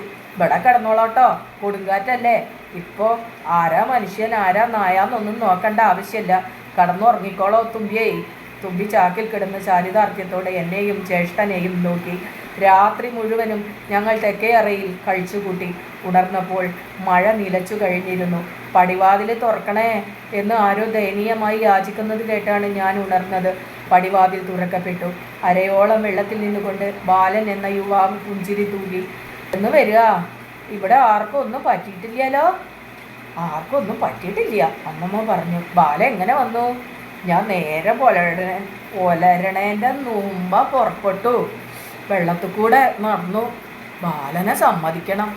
എത്ര പേരയാ വീണടക്കണ്, എത്ര മരാ വീണടക്കണ്. കോഴി ചത്ത് കിടക്കണു, ആട് ചത്ത് പൊങ്ങി കിടക്കണു. വല്ലാത്ത കാഴ്ച. അകത്തേക്ക് വരിക ബാല, മുണ്ട് മാറ്റി ചിറ്റിക്കോളാ. വടക്കരയെന്ന് ഞങ്ങൾക്ക് വല്ലതും കൊടുത്തയച്ചിട്ടുണ്ടോ? മുറുക്കുണ്ടോ, ഈത്തപ്പഴമുണ്ടോ? ഞാൻ ചോദിച്ചു. ഇല്ല കുട്ടിയെ, ബാലൻ വെറും കൈയായിട്ടാണ് പോകുന്നത്. ബാലൻ തൻ്റെ പൊങ്ങിയ പല്ലുകൾ വെളിപ്പെടുത്തിക്കൊണ്ട് പറഞ്ഞു. മുറുക്കും ഈത്തപ്പഴം ചോദിക്കേണ്ട സമയം. അമ്മാമൻ്റെ അമ്മ പിറുപിറുത്തു. ഞാൻ ലജ്ജിച്ച് തല താഴ്ത്തി. എൻ്റെ ബാല്യകാലത്തിൽ കൽക്കത്ത നഗരത്തിൽ പേരുകേട്ട 4 ഷോപ്പിംഗ് സ്ഥാപനങ്ങൾ മാത്രമേ ഉണ്ടായിരുന്നുള്ളൂ. Hall and Anderson, army and navy stores, വാച്ചൽ മൊല്ല സ്റ്റോഴ്സ്, കമലാലയ സ്റ്റോഴ്സ്. അച്ഛൻ്റെ കോട്ടൺ ട്രൗസറും തയ്ക്കുവാൻ ആവശ്യമുള്ള ട്വീഡ് ട്വിൽ മുതലായ തുണികളൊക്കെ അച്ഛൻ ആദ്യത്തെ 2 സ്ഥാപനങ്ങളിൽ നിന്നായിരുന്നു വാങ്ങിയിരുന്നത്. പാശ്ചാത്യ പരിഷ്കാരജ്ഞാനത്തിൽ അച്ഛൻ്റെ വളരെ പിന്നിലായിരുന്നു എനിക്കും ജ്യേഷ്ഠനും. വാച്ചൽമല്ലയിൽ നിന്നായിരുന്നു വസ്ത്രങ്ങൾക്കുള്ള വെളുത്ത തുണി വാങ്ങിയിരുന്നത്. അമ്മയ്ക്ക് പ്രിയപ്പെട്ട റെഡിമെയ്ഡ് ബ്ലൗസുകൾ കമലാലയ സ്റ്റോറിൽ നിന്നും അച്ഛൻ വാങ്ങി. അവിടെ കഴുത്തിനു ചുറ്റും കയ്യിൻ്റെ വക്കിലും പൂക്കൾ തുന്നിപ്പിടിപ്പിച്ച വെള്ള ബ്ലൗസുകൾ അന്ന് സുലഭമായി ലഭിച്ചിരുന്നു. അമ്മ സാധാരണ ധരിച്ചിരുന്ന ഇളം മഞ്ഞ ഖദർ സാരികളും കമലാലയിൽ നിന്ന് തന്നെയാണ് അച്ഛൻ വാങ്ങിയിരുന്നത്. അച്ഛൻ്റെ ഒപ്പം ഷോപ്പിങ്ങിന് പോകുന്നത് യാതനാപൂർണമായ ഒരു വ്യായാമമായിരുന്നു. കുട്ടികൾ ഷോപ്പിൽ വെച്ച് വായ് തുറക്കുന്നത് പോലും അച്ഛന് തീരെ ഇഷ്ടപ്പെട്ടിരുന്നില്ല. അഭിപ്രായ സ്വാതന്ത്ര്യം അച്ഛൻ ഒഴികെ മറ്റാർക്കും ഞങ്ങളുടെ കുടുംബത്തിൽ ഉണ്ടായിരുന്നില്ല. ഇത്രയധികം അടിമത്തം സഹിക്കേണ്ടി വന്ന കുട്ടികൾ ഞങ്ങളുടെ പരിചിത ലോകത്തിൽ വേറെ ഉണ്ടായിരുന്നതുമില്ല. കുടുംബമിത്രങ്ങളായി ചുരുക്കം ചിലർ മാത്രമേ ഉണ്ടായിരുന്നുള്ളൂ. ബാങ്ക് ഉദ്യോഗസ്ഥനായ രാഘവ മേനോനും ഭാര്യ പത്മാവതി അമ്മയും അവരുടെ മക്കളായ ഉണ്ണിയേട്ടനും മാഞ്ചുവും, ഹൈക്കോർട്ട് രജിസ്ട്രാറായിരുന്ന പണിക്കരും ഭാര്യയും അവരുടെ മക്കളും, രാമചന്ദ്രയ്യരും ഭാര്യയും അവരുടെ ഏകപുത്രൻ രാമസ്വാമിയും. അച്ഛൻ ഞങ്ങളെ കൂട്ടി മാസത്തിലൊരിക്കൽ ഈ 3 കുടുംബങ്ങളിലൊന്ന് സന്ദർശിക്കാറുണ്ടായിരുന്നു. രാഘവ മേനോൻ്റെ മകൻ മാഞ്ചു ലാളിക്കപ്പെട്ട ഒരു ഭാഗ്യവാനായിരുന്നു. എനിക്കും ജ്യേഷ്ഠനും പാവകളെ താമസിപ്പിക്കാനായി ഒരു ഇരുനില കെട്ടിടം ശ്രീ KS മേനോൻ സമ്മാനിച്ചിരുന്നു. അത് കണ്ടിട്ട് ഒരാഴ്ച കഴിഞ്ഞപ്പോഴേക്കും മാഞ്ചുവിന് ഒരു വീട് വാങ്ങിക്കൊടുക്കുവാൻ അയാളുടെ മാതാപിതാക്കൾ നിർബന്ധിതരായി. പണിക്കർ ദമ്പതിമാരുടെ കുട്ടികൾ ലാളിക്കപ്പെട്ടിരുന്നില്ല. പക്ഷെ അവരെ ആരും ശകാരിക്കുന്നതും ഞാൻ കേട്ടിട്ടില്ല. അവർ മതിലിന്മേലും മരത്തിന്മേലും അലമാരിമേലും കയറാറുണ്ടായിരുന്നു. പലപ്പോഴും വീണ് ഉറക്കെ കരയാറുമുണ്ടായിരുന്നു. അവരുടെ സ്റ്റാൻഡേർഡ് വേണമെന്ന് കരുതി ഞാനും 1-2 തവണ അച്ഛൻ്റെ അലമാരിമേൽ കയറി നിന്നുകൊണ്ട് നൃത്തം ചവിട്ടുകയുണ്ടായി. അന്ന് അത്തരം കസർത്തുക്കളൊക്കെ ധൈര്യപ്രകടനം മാത്രമായിരുന്നു. അയ്യരുടെ മകൻ സ്വാമി വിളർത്തു മെലിഞ്ഞ ഒരു ബാലനായിരുന്നു. ഞങ്ങളുടെ വീട്ടിൽ വെച്ച് യാതൊന്നും ഭക്ഷിക്കുവാൻ അച്ഛനമ്മമാർ അനുവദിച്ചിരുന്നില്ല. കളിക്കുവാനും അനുവാദമുണ്ടായിരുന്നില്ല. നിങ്ങൾ കളിക്കുവിൻ, സ്വാമി നോക്കിക്കണ്ടുകൊള്ളും എന്ന് മിസ്സിസ് അയ്യർ പറഞ്ഞുകൊണ്ടിരുന്നു. പിന്നീട് അച്ഛൻ്റെ സുഹൃത്ത് വലയം വളർന്നു. പി.ജി. മേനോനും ആനക്കര വടക്കത്ത് പത്മാവതി അമ്മയും അവരുടെ മക്കൾ ലക്ഷ്മി, മൃദുല, ലളിത, പാർവതി മുതലായവരും ഞങ്ങളുമായി അടുത്തു. ശ്രീ എം.ആർ. നായരും ഭാര്യയും ശകുന്തള, കൃഷ്ണൻ, വിനോദിനി മുതലായ കുട്ടികളും, മൂർക്കോത്ത് കുഞ്ഞപ്പയും ഭാര്യ സീതേടത്തിയും മകൻ ഉണ്ണിയും ഞങ്ങൾക്ക് വേണ്ടപ്പെട്ടവരായി. മലയാളി കുടുംബങ്ങളോട് മാത്രമേ അച്ഛൻ മൈത്രി പുലർത്തിയിരുന്നുള്ളൂ. അച്ഛൻ വളർന്നത് ഗുരുവായൂരിലായതുകൊണ്ടും അമ്മ വളർന്നത് പുന്നയൂർകുളത്തായതുകൊണ്ടും അവർക്ക് മലയാളികളല്ലാത്തവരുമായി അടുക്കുവാൻ പ്രയാസം അനുഭവപ്പെട്ടു. ഞങ്ങൾ കുട്ടികൾക്ക് അത്തരം ബുദ്ധിമുട്ടുകൾ ഉണ്ടായിരുന്നില്ല. പക്ഷേ മലയാളികളല്ലാത്തവരുമായി ഇടപഴകുമ്പോൾ അച്ഛൻ ഞങ്ങളെ വിമർശിക്കുകയും നിരുത്സാഹപ്പെടുത്തുകയും ചെയ്തു. പ്രത്യേകിച്ച് ആകർഷണങ്ങളൊന്നുമില്ലാത്ത ഗ്രാമീണരായിട്ട് മാത്രമേ അച്ഛനു ഞങ്ങളെ കാണുവാൻ സാധിച്ചിരുന്നുള്ളൂ. പരിഷ്കൃതരുടെ മുമ്പിൽ പ്രദർശിപ്പിക്കുവാൻ വയ്യാത്ത കോലങ്ങൾ, കല്ലേറു തട്ടി വാലും താഴ്ത്തി ഒളിക്കുന്ന അനാഥ പട്ടികൾ പോലെയായിരുന്നു ഞാനും ജ്യേഷ്ഠനും. അപകർഷതാബോധത്താൽ തളർന്നവർ. അതുകൊണ്ടാവണം ഞങ്ങൾ അവിശ്രമം പ്രയത്നിച്ച് പഠിപ്പിലും വിജ്ഞാന ശേഖരത്തിലും ഒന്നാം സ്ഥാനം സമ്പാദിച്ചത്. ഞങ്ങൾക്ക് ലോകത്തെ ചിലതെല്ലാം ബോധിപ്പിക്കാൻ ഉണ്ടായിരുന്നു. കുഞ്ഞൻ നമ്പീശൻ ഉയരം കുറഞ്ഞ് കഫപ്രകൃതിക്കാരനായ ഒരു മനുഷ്യനായിരുന്നു. ആവിയിൽ വേവിക്കുന്നതിന് പകരം നേന്ത്രപ്പഴം മുറിച്ച് വെള്ളത്തിൽ വേവിച്ചാൽ കിട്ടുന്ന പഴനുറുക്കിൻ്റെ ജീർണ രൂപം ഓർമ്മിപ്പിക്കുന്ന ആകൃതിയായിരുന്നു നമ്പീശൻ്റേത്. എന്തോ പന്തികേട് നമുക്ക് അനുഭവപ്പെടും. രൂപഭദ്രത തീരെയില്ല. നമ്പീശൻ്റെ നിറത്തെപ്പറ്റി അത് വെളുപ്പാണോ ഇരുനിറമാണോ അതോ കറുപ്പാണോ എന്നുകൂടി ആർക്കും പറയുവാൻ കഴിഞ്ഞിരുന്നില്ല. അത്യാവശ്യം ചില വടുക്കളും പാടുകളും അദ്ദേഹത്തിൻ്റെ ദേഹത്ത് കാണാമായിരുന്നു. അദ്ദേഹത്തിൻ്റെ സ്വരമാകട്ടെ പുരുഷൻ്റെയും സ്ത്രീയുടെയും സ്വരങ്ങളുടെ നടുവിൽ സ്ഥിതി ചെയ്തിരുന്നു. മുറിവ് പറ്റിയ കൂമൻ്റെ സ്വരം, ഇല്ലെങ്കിൽ ജലദോഷം പിടികൂടിയ ചാവറ്റിലക്കിളിയുടെ സ്വരം. നമ്പീശൻ്റെ സംഭാഷണത്തിൽ മൂളലുകൾ നിറഞ്ഞു നിന്നിരുന്നു. അതെ, അല്ല, വേണം, വേണ്ട എന്നുള്ള വാക്കുകൾക്ക് പകരം ഈണത്തിലും അമർത്തിയും മൂളിക്കൊണ്ട് നമ്പീശൻ തൻ്റെ മനസ്സ് തുറന്നുകാട്ടി. അദ്ദേഹത്തിൻ്റെ സാമീപ്യവും ഏറ്റവും ഇഷ്ടപ്പെട്ടത് അമ്പാഴത്തിൽ കേശവദാസ് മേനോനാണ്. ആഴ്ചയിൽ 2 തവണയെങ്കിലും നമ്പീശനെ കാണണം എന്ന് കേശുവേട്ടന് നിർബന്ധമുണ്ടായിരുന്നു. താൻ പറയുന്നതൊക്കെ കേട്ടിരുന്ന് അമർത്തി മൂളുവാൻ നമ്പീശനെ പോലെ മറ്റാർക്കും പാടവമോ ക്ഷമയോ ഉണ്ടാവില്ല എന്ന് അദ്ദേഹത്തിന് അറിയാമായിരുന്നു. ശമ്പളം കൊടുത്തു നിർത്തിയവർ അതേ ഏമാനെ എന്ന് എത്ര തവണ ആവർത്തിച്ചാലും കേശുവേട്ടന് ചാരിതാർത്ഥ്യം തോന്നിയതുമില്ല. മണ്ണാങ്കണ്ടൻ എന്ന് വിളിക്കപ്പെടുന്ന വൃദ്ധപരിചാരകൻ തന്നാലാവുന്ന വിധം മുഖസ്തുതി പറയാറുണ്ടായിരുന്നു. പക്ഷേ ആ പ്രശംസാധോരണയിൽ ആത്മാർത്ഥത വേണ്ടത്രയുണ്ടോ എന്ന് കേശുവേട്ടൻ സംശയിച്ചിരിക്കണം. കുഞ്ഞൻ നമ്പീശൻ ഉയർന്ന ജാതിക്കാരനായതുകൊണ്ട് അദ്ദേഹത്തിൻ്റെ ദാരിദ്ര്യം സുഖകരമായ സാമൂഹ്യ ജീവിതത്തിന് തടസ്സമുണ്ടാക്കിയില്ല. അമ്പഴത്തേൽ തറവാട്ടിൽ മാത്രമല്ല, തെണ്ടിയത്തും പാലിശ്ശേരിയിലും എലിയങ്ങോട്ട് കോവിലകത്തും നമ്പീശൻ ആദരിക്കപ്പെട്ടു. പുന്നയൂർകുളത്ത് നമ്പീശനെ പോലൊരു ഉത്തമ ശ്രോതാവ് വേറെ ഉണ്ടായിരുന്നില്ല.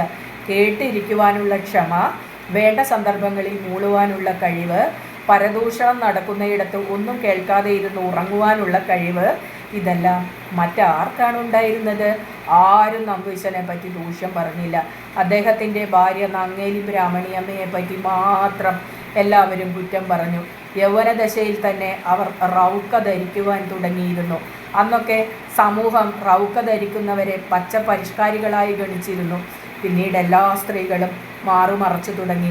എന്നിട്ടും ബ്രാഹ്മണിയമ്മയോടുള്ള നീരസം സമൂഹത്തിന് ഉപേക്ഷിക്കുവാൻ കഴിഞ്ഞില്ല. അവർ സൗന്ദര്യമില്ലാത്ത ഒരു സ്ത്രീയായിരുന്നു. അവരുടെ സ്വരത്തിനും സൗന്ദര്യമുണ്ടായിരുന്നില്ല. ക്ഷേത്രനടയിൽ നിന്ന് നിൻ തിരുവടിയെ ഞാൻ സ്തുതിക്കുന്നേൻ എന്ന് പരുക്കൻ സ്വരത്തിൽ പാടുമ്പോഴൊക്കെ നാട്ടുകാർ ശബ്ദമുണ്ടാക്കാതെ ചിരിച്ചു.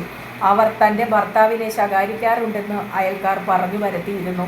സംഭാഷണം ശകാരത്തിൻ്റെ പരുക്കൻ സ്വരത്തിലായതുകൊണ്ടാവണം ആ തെറ്റിദ്ധാരണ വളർന്നു വന്നത്. വാർദ്ധക്യദശയിൽ ബ്രാഹ്മണിയമ്മ തന്നോട് തന്നെ സംസാരിച്ചു തുടങ്ങിയിരുന്നു. ഒരിക്കൽ പാടത്തിൻ്റെ വക്കിലൂടെ പുന്നപ്പൂക്കളെ ചവിട്ടി നടന്നു പോകുമ്പോൾ അവർ പിറുപിറുക്കുന്നത് ഞാനും കേട്ടു. തോന്നിയാസം കാട്ടിയാൽ തല്ലാണ്ടേ പറ്റുമോ? എന്നെ പറ്റിയാണ് ആ ചോദ്യം എന്നു കരുതി ഞാൻ പിന്നോക്കം ഓടി. പിന്നീട് ബ്രാഹ്മണിയമ്മയെ കാണുമ്പോഴൊക്കെ ഞാൻ ഒളിക്കാറുണ്ടായിരുന്നു. ഏകാദശി, ഷഷ്ഠി മുതലായ ദിവസങ്ങളിൽ നടത്തുന്ന വ്രതങ്ങളെപ്പറ്റി അവർക്ക് നല്ല പരിജ്ഞാനമുണ്ടായിരുന്നു. അത്തരം വിഷയങ്ങൾ നാലപ്പാട്ടെ മുത്തശ്ശിമാരുമായി അവർ ചർച്ച ചെയ്തു. ചാമക്കഞ്ഞിയാണ് ഏകാദശിക്ക് ഉത്തമ ഭക്ഷണം എന്ന് അമ്മമ്മയെ ബോധ്യപ്പെടുത്തിയത് നങ്ങേലി ബ്രാഹ്മണിയമ്മയാണ്. 2 നേരം ഗോതമ്പക്കഞ്ഞി കുടിച്ചാൽ വയറ്റിൻ്റെ അകത്ത് സഞ്ചാരം എടുക്കും അവർ പറഞ്ഞു. ഗോതമ്പ് ചൂടാണില്ലേ? പിന്നെയോ, ഗോതമ്പ് ഭയങ്കര ചൂടാ, ശരീരത്തിന് നന്നല്ല തീർച്ചയാ. അപ്പോൾ ഗോതമ്പം കൊണ്ട് ചപ്പാത്തി ഉണ്ടാക്കിയിട്ടല്ലേ പഞ്ചാബികളും മറ്റും കഴിക്കുന്നത്? അവർക്ക് ആരോഗ്യക്കുറവില്ലല്ലോ. മുത്തശ്ശിയുടെ ചോദ്യം ബ്രാഹ്മണിയമ്മയെ നീരസപ്പെടുത്തി. പഞ്ചാബികളെ ആരാ കണ്ടിരിക്കണത്? നമുക്കറിയോ അവറ്റയ്ക്ക് ആരോഗ്യം ഉണ്ടോ ഇല്ലയെന്ന്? അത് ശരിയാ, പഞ്ചാബികളും നോൻ കണ്ടിട്ടില്ല. പിന്നെ അമ്മുക്കുട്ടിയമ്മ എങ്ങനെയാ നിശ്ചയിക്കുക അവറ്റയ്ക്ക് ആരോഗ്യം ഉണ്ടെന്ന്? ബ്രാഹ്മണിയമ്മ തേഞ്ഞു ചുവന്ന പല്ലുകൾ വെളിപ്പെടുത്തി ചിരിച്ചു. മുത്തശ്ശി ക്ഷീണിതയായി തല കുലുക്കി. ചാമ ചൂടല്ലേ? അമ്മമ്മ ചോദിച്ചു. ചാമ തണുപ്പാണ്, സാബുനരി കൂവേം പോലെ. വിശ്വാസമില്ലെങ്കിൽ നമ്മുടെ കുഞ്ഞുണ്ണി നമ്പീശനോട് ചോദിച്ചു നോക്കൊണ്ടോ? ഞാൻ ആരോടും ചോദിക്കാൻ പോണില്ല. ബ്രാഹ്മണ്യമ്മ പറഞ്ഞത് വിശ്വസിക്കാം. ചാമക്കഞ്ഞിയുടെ കൂടെ തേങ്ങ ചുട്ട് സമ്മന്തി അരച്ചാൽ മതി. ഒരു ഉപ്പുമാങ്ങയും കൂട്ടാൻ അതിവിശേഷമായി. ഏകാശി നോറ്റൻ്റെ ക്ഷീണവും തോന്നില്ല. ഞാൻ ഇനി ഏകാശി നോക്കില്ല, അത് തീർച്ചയാ, വേലക്കാരി പറഞ്ഞു. കഴിഞ്ഞ മാസം നോറ്റിട്ട് വൈകുന്നേരം പരൂരമ്പലത്തിൽ പോയപ്പോൾ പെട്ടെന്ന് എൻ്റെ കാലിന് ബേദമില്ലാണ്ടായി. പ്രദക്ഷിണം വയ്ക്കായിരുന്നു. എൻ്റെ കൂടെ തെണ്ടിയത്ത് നിൽക്കണ കാളിക്കുട്ടി ഉണ്ടായിരുന്നു. ഓളാകെ പേടിച്ചു. ഞാനവിടെ കുത്തിയിരുന്നു വേദനിച്ചിട്ടേ. കാലിൽ ഉരുണ്ട് കയറി. ഒരു പൊളിച്ച തേങ്ങയുടെ അത്ര വലുപ്പത്തിലാണ് ഉരുണ്ട് കയറിയത്. കാളിക്കുട്ടി ഉഴിഞ്ഞ് തന്നിട്ടേ എനിക്ക് എണീക്കാൻ കഴിഞ്ഞുള്ളൂ. തൊഴാൻ വന്നവരൊക്കെ എൻ്റെ ചുറ്റും കൂടിയിട്ടോ. ആണുങ്ങളും വന്നു എൻ്റെ കാലുമ്മലേക്ക് നോക്കുക. ഓ എൻ്റെ ബ്രാഹ്മണിയമ്മേ, ഞാനങ്ങടെ ഇല്ലാണ്ടായിട്ടോ. നമ്പൂരി പറയാണ്, ഇനി നിങ്ങൾ ഏകാശി നോൽക്കണ്ടെന്ന്, നിങ്ങൾക്ക് അതിനുള്ള പ്രായമായിട്ടില്ലാന്ന്. നമ്പൂരി പറഞ്ഞത് ശരിയാ. ലക്ഷ്മിക്ക് ഏകാശി നോക്കാനുള്ള പ്രായമല്ല. അപ്പോൾ ഏകാശിക്ക് പ്രായമൊന്നുമില്ല, ബ്രാഹ്മണിയമ്മ പ്രസ്താവിച്ചു. ഏകാശി നോക്കാത്ത ഒരു കാലം തന്നെ എനിക്ക് ഓർമ്മ തോന്നണില്ല. ഹിന്ദുക്കളായ ഏകാശി നോൽക്കണമില്ല. ആണായാലും പെണ്ണായാലും ഏകാശി നോൽക്കാണ്ടേ പറ്റില്ല. ശ്രീ പരമേശ്വരനെ പ്രസാദിപ്പിക്കാണ്ടേ ജീവിക്കാൻ ആർക്കും പറ്റില്ലല്ലോ. ബ്രാഹ്മണിയമ്മ പറഞ്ഞത് വാസ്തവമാണെന്ന് എല്ലാവരും സമ്മതിച്ചു. മഴയില്ലാത്ത കാലമാണെങ്കിൽ വടക്കേ പറമ്പിലെ മാവിൻ ചുവട്ടിൽ ആശാരി കുഞ്ചു ജോലിയെടുക്കുന്നുണ്ടാകും. അധ്യക്ഷത വഹിക്കുന്നു എന്ന് പറയുന്നതായിരിക്കും ഉചിതം. നെല്ല് പുഴുങ്ങുക, പറമ്പിൽ കൊണ്ടാട്ടങ്ങൾ ഉണക്കിയെടുക്കുക മുതലായ കർമ്മങ്ങളും ആ മാവിൻ ചുവട്ടിലാണ് നടന്നിരുന്നത്. അവിടെ ഇരുന്നാൽ ഒരാൾക്ക് അടുക്കളക്കോലായിൽ നിൽക്കുന്ന വെപ്പുകാരനോടും ഉരൽപ്പുരയിൽ ഇരിക്കുന്ന പെണ്ണുങ്ങളോടും പാടത്ത് കൂട്ടി പോകുന്നവരോടും സംസാരിക്കുവാൻ സാധിക്കും. ലോകത്തിൻ്റെ ഒത്ത നടുക്കുള്ള സിരാകേന്ദ്രമായിരുന്നു ആ മാവിൻ ചുവട്. അവിടെ ഇരുന്ന് വെറ്റിലയും പുകയിലയും വായിൽ ചവച്ചുകൊണ്ട് കുഞ്ചിരിക്കാറുള്ള പലകകളും മുത്തശ്ശിപ്പാവകളും വരവടികളും മറ്റു മരസാമഗ്രികളും നിർമ്മിച്ചു. പാവകൾക്കെല്ലാം വള്ളിയുടെ രൂപത്തോട് സാദൃശ്യമുണ്ടായിരുന്നു. ശിരസിനു മീതെ കെട്ടിവെച്ച മുടി, തൂങ്ങിയ മുലകൾ, 1.5 മാത്രമായ വേഷം. കുറച്ചും കൂടി ഭംഗിയുള്ള ഒരു പാവ ഉണ്ടാക്കി തരുമോ? ഞാൻ കുഞ്ചുവിനോട് ഒരു ദിവസം ചോദിച്ചു. കുഞ്ചുണ്ടാക്കണ പാവയ്ക്ക് ഭംഗിയില്ലേ? അയാൾ എന്നോട് ചോദിച്ചു. ഭംഗിയുണ്ട്, പക്ഷേ തലയും മുലയും വേണം പെണ്ണുങ്ങൾക്ക്, അതിലപ്പുറം ഒന്നും വേണ്ട, കുഞ്ചു പറഞ്ഞു. ഞാൻ തല കുലുക്കി. ഒരു പാവയെ കയ്യിലെടുത്തുകൊണ്ട് കുഞ്ചു തുടർന്നു. ഇതിന് തലയില്ല. ഉവ്വ്. ഇതിന് മുലയില്ല. ഉവ്വ്. പിന്നെ ഇനി എന്താ വേണ്ടത്? ഒന്നും വേണ്ട, പക്ഷെ ഈ പാവയെ എനിക്ക് വേണ്ട. ഈ പാവയെ കുഞ്ചു വീട്ടിലേക്ക് കൊണ്ടുപോയിക്കൊള്ളോ. ഞാൻ ഓടിച്ചെന്ന് അമ്മമ്മയുടെ മടിയിൽ കയറിയിരുന്നു. അമ്മമ്മ രാമായണം വായിക്കുകയായിരുന്നു. എന്താ കമല കിതക്കണ്? എന്തേ പറ്റിയേ? അമ്മമ്മ ചോദിച്ചു. ഈ കുഞ്ചു അല്ലാണ്ട് വേറെ ആശാരി ഒന്നുമില്ലേ? എന്താ കമലയ്ക്ക് കുഞ്ചുവിനോട് ദേഷ്യം? കുഞ്ചുവിൻ്റെ പാവകൾ എനിക്ക് വേണ്ട, എല്ലാം വള്ളിയെ പോലെ ഉണ്ട്. വേറെ ആശാരിയെ വിളിച്ചൂടെ? വേറെ ആരാ എത്ര നേരം ഇവിടെ വന്നിരിക്കുക? അവർക്കൊക്കെ വേറെയും ജോലിയില്ലേ? കുഞ്ചുപോഴി മണ്ണിൽ ഇല നിവർത്തി വെച്ചാണ് ഊണ് കഴിച്ചിരുന്നത്. 2 കോരിക ചോറ് വെപ്പുകാരൻ ഇലയിൽ വിളമ്പിക്കൊടുക്കും. ഒരു വടുകപ്പുളി നാരങ്ങയുടെ വലുപ്പത്തിൽ ഒരു ഉരുള ഉരുട്ടി അതിൻ്റെ ഒരറ്റം മാത്രം സാമ്പാറിൽ മുക്കി കുഞ്ചു ആർത്തിയോടെ ഭക്ഷിച്ചു. അത് നോക്കി ഞാൻ കോലായിൽ ഇരിക്കാറുണ്ടായിരുന്നു. ഇടയ്ക്ക് അടുപ്പിൽ ചുട്ട മുളകും കുഞ്ചു കടിച്ചു തിന്നു. ഊണ് കഴിക്കുമ്പോഴൊക്കെ കുഞ്ചുവിൻ്റെ കണ്ണുകൾ നിറഞ്ഞൊഴുകി. കുഞ്ചുവിന് സാമ്പാർ ഇഷ്ടാ? ഞാൻ ചോദിച്ചു. ഇവിടുത്തെ സാമ്പാർ എരിവും പുളി ഇല്ലാത്തതാ. കുഞ്ചുവിന് എരിവും പുളി ഇല്ലാണ്ട് കഞ്ഞിയും ചോറും കഴിക്കാൻ വയ്യ. കുഞ്ചുവിന് 100 മുളക് അരച്ച് കഴിക്കാൻ സാധിക്കുമോ? 100 അല്ല, 1000 മുളക് കുഞ്ചുവിന് കഴിക്കാം. അതൊക്കെ ചെറുപ്പത്തിലേ ശീല. കണിയാരപ്പണിക്കർ പറഞ്ഞു. താനൊരസുരഗണ കുഞ്ചോ. നാള് തൃക്കേട്ടാണേ. ആസുരന്മാർ ഇത്തിരി എരിവും പുളിയും കൂട്ടും. കള്ളും താവരും കുടിക്കും. ഇറച്ചിയും മീനും തിന്നും. കുഞ്ചുവിൻ്റെ തടിച്ച ശരീരത്തിന് ചെമ്പു നിറമായിരുന്നു. മുഖത്തിന് കടും ചുവപ്പും. നെല്ല് പുഴുങ്ങുമ്പോൾ ചരക്കിൽ നിന്ന് ഉയരുന്ന നീലപ്പുക ഇടയ്ക്കിടയ്ക്ക് അയാളുടെ രൂപത്തെ ആവരണം ചെയ്തു. അയാൾ കുടത്തിൽ നിന്ന് വന്ന ജീനിയാണെന്ന് എനിക്ക് പലപ്പോഴും തോന്നിയിരുന്നു. ജ്യേഷ്ഠനു വേണ്ടി കുഞ്ചു പലതരത്തിലുള്ള വരവടികൾ ഉണ്ടാക്കി. റൂൾ വടികളും പടിപ്പുരയിലെ പടിപ്പുമുറിയിൽ ജ്യേഷ്ഠൻ അവയെ സൂക്ഷിച്ചു വെച്ചു.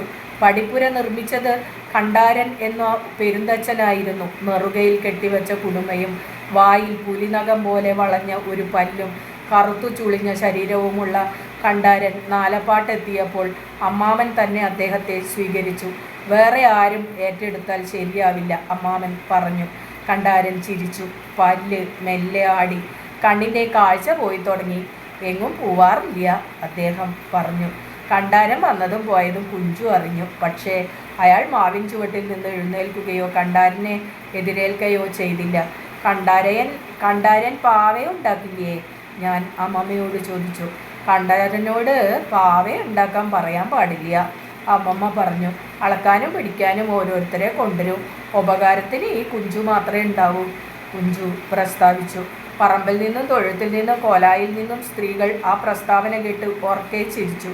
ശരിയാ, ഉപകാരത്തിന് കുഞ്ചു ആശാരി മാത്രമേ ഉണ്ടാവൂ, അവരിലൊരാൾ പറഞ്ഞു.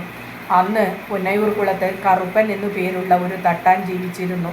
തമിഴന്മാരായ പാണ്ടി തട്ടാന്മാരിൽ നിന്നും പരിശീലനം നേടിക്കഴിഞ്ഞ ഒരാളായിരുന്നു അദ്ദേഹം. സ്വർണ്ണപ്പണിയിൽ കറുപ്പനെ തോൽപ്പിക്കുവാൻ കഴിവുള്ള മറ്റൊരാൾ ആ പരിസരത്തെങ്ങും ഉണ്ടായിരുന്നില്ല. അദ്ദേഹത്തിൻ്റെ കാലടികൾ പിന്തുടരുവാൻ 2 ആൺമക്കളും ഉണ്ടായിരുന്നു, ശങ്കരനാരായണൻ, ശിവരാമൻ. മാറ്റു കുറഞ്ഞ സ്വർണത്തിൻ്റെ വിളർപ്പുള്ളവർ, സുന്ദരന്മാർ, പെരുമാറ്റത്തിൽ സൗമ്യർ. ശങ്കരനാരായണനെ പുന്നയൂർ കുളത്ത് എല്ലാവരും നാരായണൻ എന്ന് വിളിച്ചു പോന്നു. എൻ്റെ അമ്മമ്മയ്ക്ക് നാരായണൻ്റെ കഴിവിനോട് അതിരറ്റ മതിപ്പുണ്ടായിരുന്നു. എന്നെ ആഭരണങ്ങൾ അണിയിക്കുവാൻ അമ്മമ്മ ആഗ്രഹിച്ചു. പക്ഷേ അതിനുള്ള ധനശേഷി അമ്മമ്മയ്ക്കുണ്ടായിരുന്നില്ല. തേങ്ങ വിറ്റു കിട്ടുന്ന തുച്ഛമായ തുകയും എൻ്റെ അച്ഛൻ കൽക്കത്തയിൽ നിന്ന് അയക്കുന്ന 100 രൂപയും കൊണ്ട് അമ്മമ്മ ഗൃഹഭരണം നടത്തുന്ന കാലമായിരുന്നു അത്. ഇടയ്ക്കും തലയ്ക്കും എഴുത്തുപെട്ടിയിൽ നിക്ഷേപിക്കുന്ന നാണ്യങ്ങളും കുറിയിൽ കിട്ടിയ പണവും ചേർത്ത് അമ്മമ്മ എനിക്ക് കമ്മലുണ്ടാക്കിച്ചു, ചെയിനുണ്ടാക്കിച്ചു, വളകളുണ്ടാക്കിച്ചു. ഒരിക്കൽ 18 കള്ളറകളുള്ള എഴുത്തുപെട്ടി കമിഴ്ത്തിയപ്പോൾ 29 രൂപ നാണ്യങ്ങളായി നിലത്തു ചിതറി. അമ്മമ്മ നാരായണനെ വിളിച്ച് 1/2 പവൻ വാങ്ങിക്കൊണ്ടുവരുവാൻ ഏൽപ്പിച്ചു. രൂപം കൊത്തു വള ഉണ്ടാക്കാൻ തികയോ നാരായണ? പിന്നെയോ, തികയാതിരിക്കില്ല. 1/4 പവൻ കൊണ്ട് രൂപം കൊത്തുവള പണിയാം. അരക്ക് ജാസ്തി നിറയ്ക്കണമെന്നേ ഉള്ളൂ. എന്നാൽ നാളെ തന്നെ വരുമോ? ഓ. പിറ്റേ ദിവസം രാവിലെ കിഴക്കേ കോലായിൽ ഉണ്ണിമായ പച്ചച്ചാണകം തേച്ച് ഒരു പാള കഷ്ണം കൊണ്ട് വടിച്ചെടുത്തു. 1 മണിക്കൂർ കഴിഞ്ഞപ്പോഴേക്കും ചാണകം ഉണങ്ങി. സുഗന്ധമുള്ള നിലം. കാറ്റു തട്ടാത്ത തെക്കു പടിഞ്ഞാറൻ കോണിൽ ഒരു നെരിപ്പോട് സ്ഥാപിക്കപ്പെട്ടു. അതിൽ ഉണ്ണിമായ ഉമി നിറച്ചു. എൻ്റെ പ്രാതൽ കഴിഞ്ഞപ്പോഴേക്കും നാരായണൻ പടി കടന്നു വന്നു. അയാളുടെ കുളി കഴിഞ്ഞിരുന്നു. നീലവും കഞ്ഞിയും ചേർത്ത് അലക്കിയമുണ്ടായിരുന്നു വേഷം. ക്ഷേത്രത്തിലേക്ക് വരുന്ന പൂജാരിയുടെ മുഖഭാവമായിരുന്നു നാരായണൻ്റെ മുഖത്ത്. അമ്മമ്മ നാരായണന് ഒരു ഓട്ടുകുജയിൽ ചായയും ഇലച്ചീന്തിൽ 4 ഇഡലിയും കൊടുത്തു. അരച്ചു കലക്കി നാരായണന് പിടിക്കില്ല, മുത്തശ്ശി പറഞ്ഞു. മുളകില്ലാലോ? ഇവിടെ ആർക്കും എരിവ് സഹിക്കില്ല. മുളകില്ല എന്ന് പറഞ്ഞുകൂടാ വല്യമ്മേ, അടുക്കളയിൽ നിന്ന് വെപ്പുകാരൻ വിളിച്ചു പറഞ്ഞു. 4 പച്ചമുളക് ചേർത്തിട്ടുണ്ട്, ഉള്ളിയും മറ്റും ചേർക്കില്ല എന്നേ ഉള്ളൂ. ഉള്ളിക്ക് ഇവിടെ പ്രവേശനമില്ല അല്ലേ? നാരായണൻ ചിരിച്ചുകൊണ്ട് ചോദിച്ചു. അയ്യോ, ഉള്ളിയൊന്നും ഇവിടെ അടുക്കളയിൽ കയറ്റില്ല, അമ്മമ്മ പറഞ്ഞു. നാരായണൻ പ്രാതൽ കഴിച്ച് കിണറ്റിൻകരയിൽ ചെന്ന് കൈകൾ കഴുകി കാലുകളും. എന്നിട്ട് സാവധാനം നടന്ന് നെരിപ്പോടിന് മുമ്പിൽ ഒരു പലകയിട്ട് അതിന്മേലിരുന്നു. താൻ കൊണ്ടുവന്ന കെട്ട് തുറന്ന് അയാൾ ഒരു തുരുമ്പ് പിടിച്ച തകരപ്പെട്ടിയും പിത്തള കൊണ്ടുള്ള ഒരു കുഴലും പുറത്തെടുത്തു. തകരപ്പെട്ടിയിൽ ചെറിയ തുലാസും പല ആകൃതിയിലുമുള്ള ഈയക്കട്ടകളും മഞ്ചാടിക്കുരു, കുന്നിക്കുരു, കല്ലുകൾ, വജ്രപ്പശ, മെഴുക് മുതലായ വസ്തുക്കളും ഞാൻ കണ്ടു. ലോലാക്കിൻ്റെ ആകൃതിയിൽ 2 പച്ചക്കല്ലുകൾ ആ പെട്ടിയിലുണ്ടായിരുന്നു. അവ ഞാനെടുത്ത് കൗതുകത്തോടെ പരിശോധിച്ചു. കുട്ടിക്ക് ലോലാക്ക് ഉണ്ടാക്കി തരണോ? നാരായണൻ ചോദിച്ചു. ഞാൻ തല കുലുക്കി. 1/4 പവൻ സ്വർണം മതി കുട്ടിക്ക് 2 ലോലാക്ക് ഉണ്ടാക്കാൻ. തെക്കിണിയടുത്ത കുട്ടിക്ക് കഴിഞ്ഞ മാസം ലോലാക്ക് ഉണ്ടാക്കിയത്. ചോന്ന കല്ല, നല്ല ഭംഗിയായിട്ടുണ്ട്. ആ കുട്ടിയുടെ പേരെന്താ? ബായിന്നാ പേര്. കുട്ടിയേക്കാൾ 2-3 വയസ്സിന് മൂപ്പുണ്ടാവും. 2 ആങ്ങളാർക്ക് ഒരേ പെങ്ങളാ. സാരായിട്ടാ വളർത്തണത്. കഴുത്തിൽ പടി വെച്ച ഈരഴ ചെയിന, കയ്യിൽ 6 വളയും കിടക്കും. കൊടക്കടുക്കനും ഉണ്ട്. 2 നിലയുള്ളത്. ചോട്ടില് അലകുള്ള കൊടുക്കടുക്കൻ.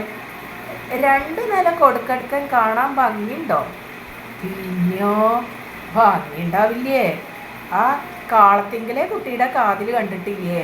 കാളത്തിങ്കൽ എല്ലാ പേഷനും ഉണ്ട്. കല്ല് വെച്ച നെക്കലേസും കല്ല് വെക്കാത്ത നെക്കലേസും, കാശുമാലി, അവിലുമാലി, കുഴിമിന്നിയുടെ കുഴിയായിട്ടുള്ള വളയും ഒക്കെ ഉണ്ട്. അവിടുന്ന് ഒന്നിനെ കല്യാണം കഴിച്ചുകൊണ്ട് പോയെടുക്കണ കൊച്ചിത്തമ്പുരാൻ്റെ മോനല്ലേ? പിന്നെ പണ്ടല്ലാണ്ടിരിക്കുക. 1000 പവൻ്റെ പണ്ടം കാണും ആ കാളത്തിങ്കൽ തറവാട്ടിൽ. നെക്ലേസും കുഴിമിന്നിയും ഒക്കെ ഉണ്ടാക്കാൻ നാരായണൻ അറിയോ? പിന്നെ അറിയാണ്ടയോ? എന്ത് പേഷൻ വേണമെങ്കിലും ഉണ്ടാക്കിത്തരാം. കാശ് അയക്കാൻ കുട്ടിയുടെ അച്ഛന് കത്തയച്ചാൽ മതി. അച്ഛൻ കൽക്കത്തേന്ന് വരുമ്പോൾ കുട്ടിയെ കണ്ടാൽ തിരിച്ചറിയില്ല. കാതിൽ കൊടക്കെടുക്കനും കഴുത്തിൽ പുതിയ പേഷനിൽ മാലോളും കയ്യിലൊക്കെ വളയമായിട്ട് കുട്ടി പഠിക്കൽ പോയി നിന്ന് അച്ഛൻ ചോദിക്കും, ഇതാരാ ഈ രാജകുമാരിന്ന്? നാരായണൻ ഉറക്കെ ചിരിച്ചു. ഞാനും സന്തോഷത്താൽ ചിരിച്ചു. ഇതൊക്കെ ഇട്ടാൽ എനിക്ക് നല്ല ഭംഗിയുണ്ടാവില്ലേ? പിന്നെയോ, കുട്ടിക്ക് നല്ല ഭംഗിയുണ്ടാവും തീർച്ച. കുട്ടി ചോരാരിക്കര ഭഗവതിയെ കണ്ടിട്ടുണ്ടാ? നിറച്ച് ആഭരണ. എന്ത് ശോഭയാ! പെൺകുട്ടികൾ ആഭരണം അണിഞ്ഞാൽ നോക്കാൻ 4 കണ്ണു വേണം. നാലപ്പാട്ട പെണ്ണുങ്ങൾ മഹാത്മാഗാന്ധിയെ കണ്ടപ്പോൾ ആഭരണങ്ങൾ അഴിച്ച് അദ്ദേഹത്തിന് സമ്മാനിച്ചു എന്ന് നാരായണൻ പറഞ്ഞു. ഗാന്ധിക്ക് കൊടുത്തിട്ടില്ലെങ്കിൽ ഇപ്പോൾ അതൊക്കെ കുട്ടിക്ക് കെട്ടായിരുന്നു. അയാൾ പിറുപിറുത്തു. ഈ നാട്ടിന് പിന്നെ വല്ലവരും ഗാന്ധിജിക്ക് പണ്ടം കൊടുത്തുവോ? ഞാൻ ചോദിച്ചു. പിന്നെയോ, ആർക്കാ ഭ്രാന്ത്? അവനോന് കെട്ടുണ്ടാക്കണ പണ്ടൊക്കെ എങ്ങാണ്ടെന്ന് പ്രസംഗിക്കാൻ വന്ന ഗാന്ധിക്ക് കൊടുക്കേ? ആരും കൊടുത്തില്ല കുട്ടിയെ. ഇവിടത്തുള്ളവർക്ക് തന്നെ ആ പോഴത്തം പറ്റൂ. കോൺഗ്രസ് അല്ലേ? ഇപ്പോൾ കുട്ടിയുടെ ചെറിയമ്മ നടക്കണ കണ്ടില്ലേ?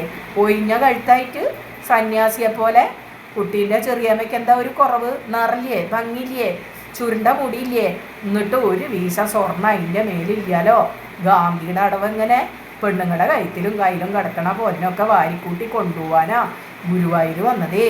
നാലപ്പാട്ട സ്വർണ്ണമൊക്കെ വാരിക്കൂട്ടി കൊണ്ടുപോയി. നാരായണൻ്റെ ചിരി എന്നെ അസ്വസ്ഥയാക്കി. ഞാൻ പിന്നീട് അയാളോട് സംസാരിക്കാതെ വെറുതെ ഇരുന്നു. അയാൾ തിരിയിൽ നിന്ന് കറുത്ത ഒരു സ്വർണ്ണക്കട്ടി പൊടിൽ കൊണ്ടെടുത്തു. അന്ന് മധ്യാഹ്നത്തിൽ മുകളിലത്തെ വരാന്തയിൽ നൂൽ നൂൽക്കുന്ന അമ്മമ്മയോട് ഞാൻ പറഞ്ഞു, എന്തിനാ ഇവിടെ എല്ലാ മുറിയിലും ഗാന്ധിജിയുടെ ഫോട്ടോ?